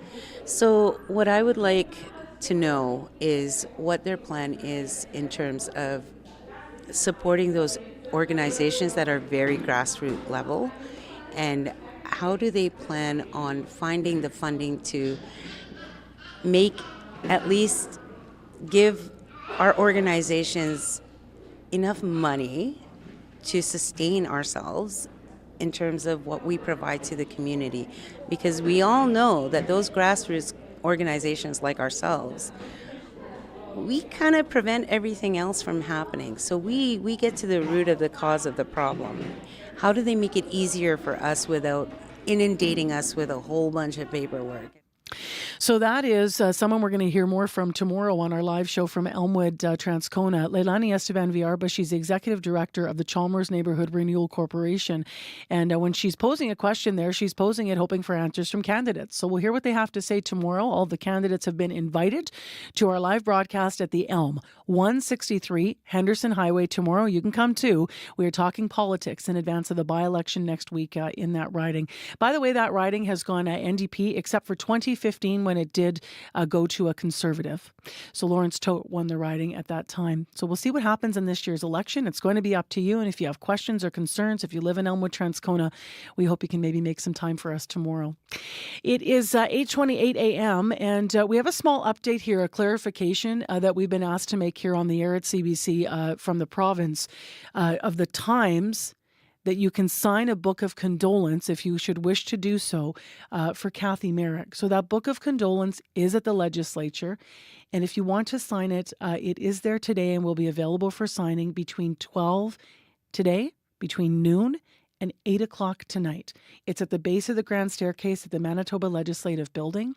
The confusion may have been stemmed because there were earlier hours yesterday. This morning, of course, Kathy Merrick will lie in state between 1 and 5, but then also her casket will be taken to the ledge this morning at 10 o'clock, and there's going to be a private ceremony. So this morning is private, and that's what's going on there. But then it will be publicly open again to sign the book. So if you want to sign the book, the signing starts at noon today. Between noon and 8 are the correct hours for today if you want to sign the book of condolence for the late Grand Chief of the Assembly of Manitoba Chiefs. I'm Marcy Marcusa. Thank you so much for being with us all morning long. We've had a busy morning together, but covering lots of important topics. I just want to invite you, if you have an idea for our Radio Noon call-ins, to call us. And let us know. I know I asked this on Facebook, but I just wanted to ask it on the air here because maybe you're thinking, this would be great. I'd love to have a call-in conversation about this. Please leave that on our Radio Noon listener line, those ideas, 788-3797. It's time for your CBC Winnipeg News. This is CBC News. Good morning. I'm Heather Wells in Winnipeg. At 8:30, a little bit of smoke out there. It's 14 degrees in downtown Winnipeg. Not quite as warm as we have been. A high of 23 today, a humidex of 28. Remembering Kathy Merrick.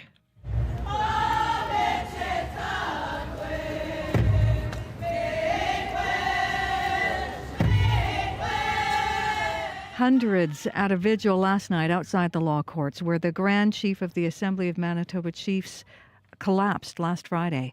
Last night there were hugs and tears, including from Merrick's friend Lana Harper. I never dreamed this would be. Kathy, I always saw her as a very strong woman. It brings a lump to your throat and a hurt to your heart, but all we can do is remember her and what she did for our First Nations people. Later this morning, Merrick's body will be taken to the Manitoba legislature where she will lie in state. A public viewing will be held from noon until 5. Merrick's body will then be taken for a wake at RBC Convention Centre. And then her remains will be returned to her home community of Pimicikamak Cree Nation for a wake at the arena in the community on Thursday and Friday. The Winnipeg Free Press has apologized for publishing a photo of the late Grand Chief after she collapsed outside the law courts last Friday. The AMC called for Indigenous leaders and allies to stop speaking to the newspaper and to cancel subscriptions. Premier Wab Kinew says he won't be part of the boycott of the newspaper, but he says he believes what it did was wrong. There is a real legitimate cultural norm here that was violated. There is a taboo around bodies and death that exists not just in Cree or Anishinaabe, but in many Indigenous nations. Well, last night, the Free Press posted a column outlining decision-making behind the newspaper's reporting on Merrick's death and apologizing for using that photo. Parts of Manitoba are in for another smoky day. Environment and Climate Change Canada's Chris Stammers says this warmer than normal weather means we're still experiencing the impacts of wildfires. He says a cold front moved in late yesterday afternoon, bringing with it heavy smoke from the north. Last night around 6 to 7 p.m. it really got thick here. The smoke that we're seeing now is coming from a couple sources. So the main one is there's a number of fires over kind of central Saskatchewan. Stammers says we're also getting smoke pulled up from large fires in Idaho. He says the smoke will continue to be thick on and off throughout the day in Winnipeg and in central Manitoba around Flin Flon, The Pas, and Norway House.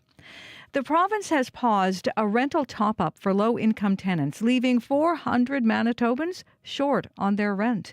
The Canada-Manitoba Housing Benefit gave vulnerable tenants around $350 a month. The benefit was stopped last month. Cody Gunther runs New Journey Housing. She says her newcomer clients are devastated.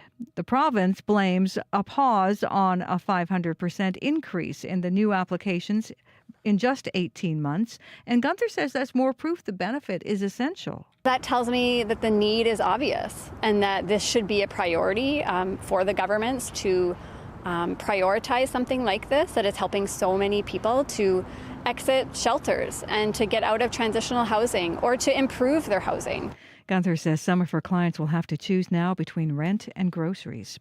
A new technology being tested in Manitoba could change the way agriculture producers fertilize their crops. Canadian company Fuel Positive is using water, air, and electricity to make green ammonia without the use of fossil fuels. Now, traditional ammonia production facilities have a significant carbon footprint. The professor of soil ecology, Mario Tenuta at the University of Manitoba, says green ammonia could shift how the ag industry operates. It sets a path in terms of a direction that we can start using renewables, and we can reduce the negative impacts on the environment from production of the nitrogen fertilizer. So is that exciting? You bet. Tenuta says green ammonia is the exact same product as the ammonia farmers now use, just green in the way it's produced. And the former Premier of Manitoba, Greg Selinger, returned to the legislature yesterday for the unveiling of his portrait. It was a rare occasion in the spotlight for Selinger, who has maintained a low public profile since leaving politics in 2018. The painting depicts Selinger on the front porch of his home holding a quilt made by his wife. You can see that portrait up on our website. And stay in step with the news as it develops through the day. Just head to cbc.ca/Manitoba. Thank you, Heather Wells. You're welcome. Thanks to Heather Wells and Joni Nicolo and Megan Ketchison in our news center this morning, to our hardworking team of associate producers that work on all of our programs here locally at CBC Manitoba, as well as our leaders in unit, Nellie Gonzalez and Leif Larson. Big thanks to our live team here, Kevin Ipatebo, who's behind the controls of YouTube, as well as, there's Kev waving goodbye, as well as Abby Adiemi and Chloe Friesen. So Chloe, last word in the commute? I heard another call about Archibald, specifically northbound Archibald, just around Fermor, north of Fermor. You want to avoid Archibald just in general right now. Lots of traffic, and there are emergency crews on scene blocking the curb lane, so really backed up on Archibald. All right, thank you. And Abby. The smoky conditions still affecting affecting most regions in the province, and we have that air quality advisory still in effect. Some clouds will roll in, occasional showers expected here and there. Northern regions like Thompson and Churchill will see clear skies and pleasant weather, while Brandon and the rest of the southern part will be facing a mix of sun and clouds, and showers here and there. Potential thunderstorms and highs near 23 today. All right, thanks, Abby. Thank you. Thank you for listening. Thanks to all of our guests this morning, and thanks to all of you for engaging with CBC. I'm Marcy Marcusa. The Current's coming up next, and we'll see you. We'll talk to you on noon today. I'm hosting that show as well this week, but we will also hope to see you tomorrow. Elmwood Transcona, as I like to say, we're coming for you. We want to hear about your neighborhood, what your concerns are, what your hopes are. It's your chance to ask those who want to represent you at the federal level what they're going to do for you. So we hope you join us tomorrow at the Elm at 163 Henderson. Take care.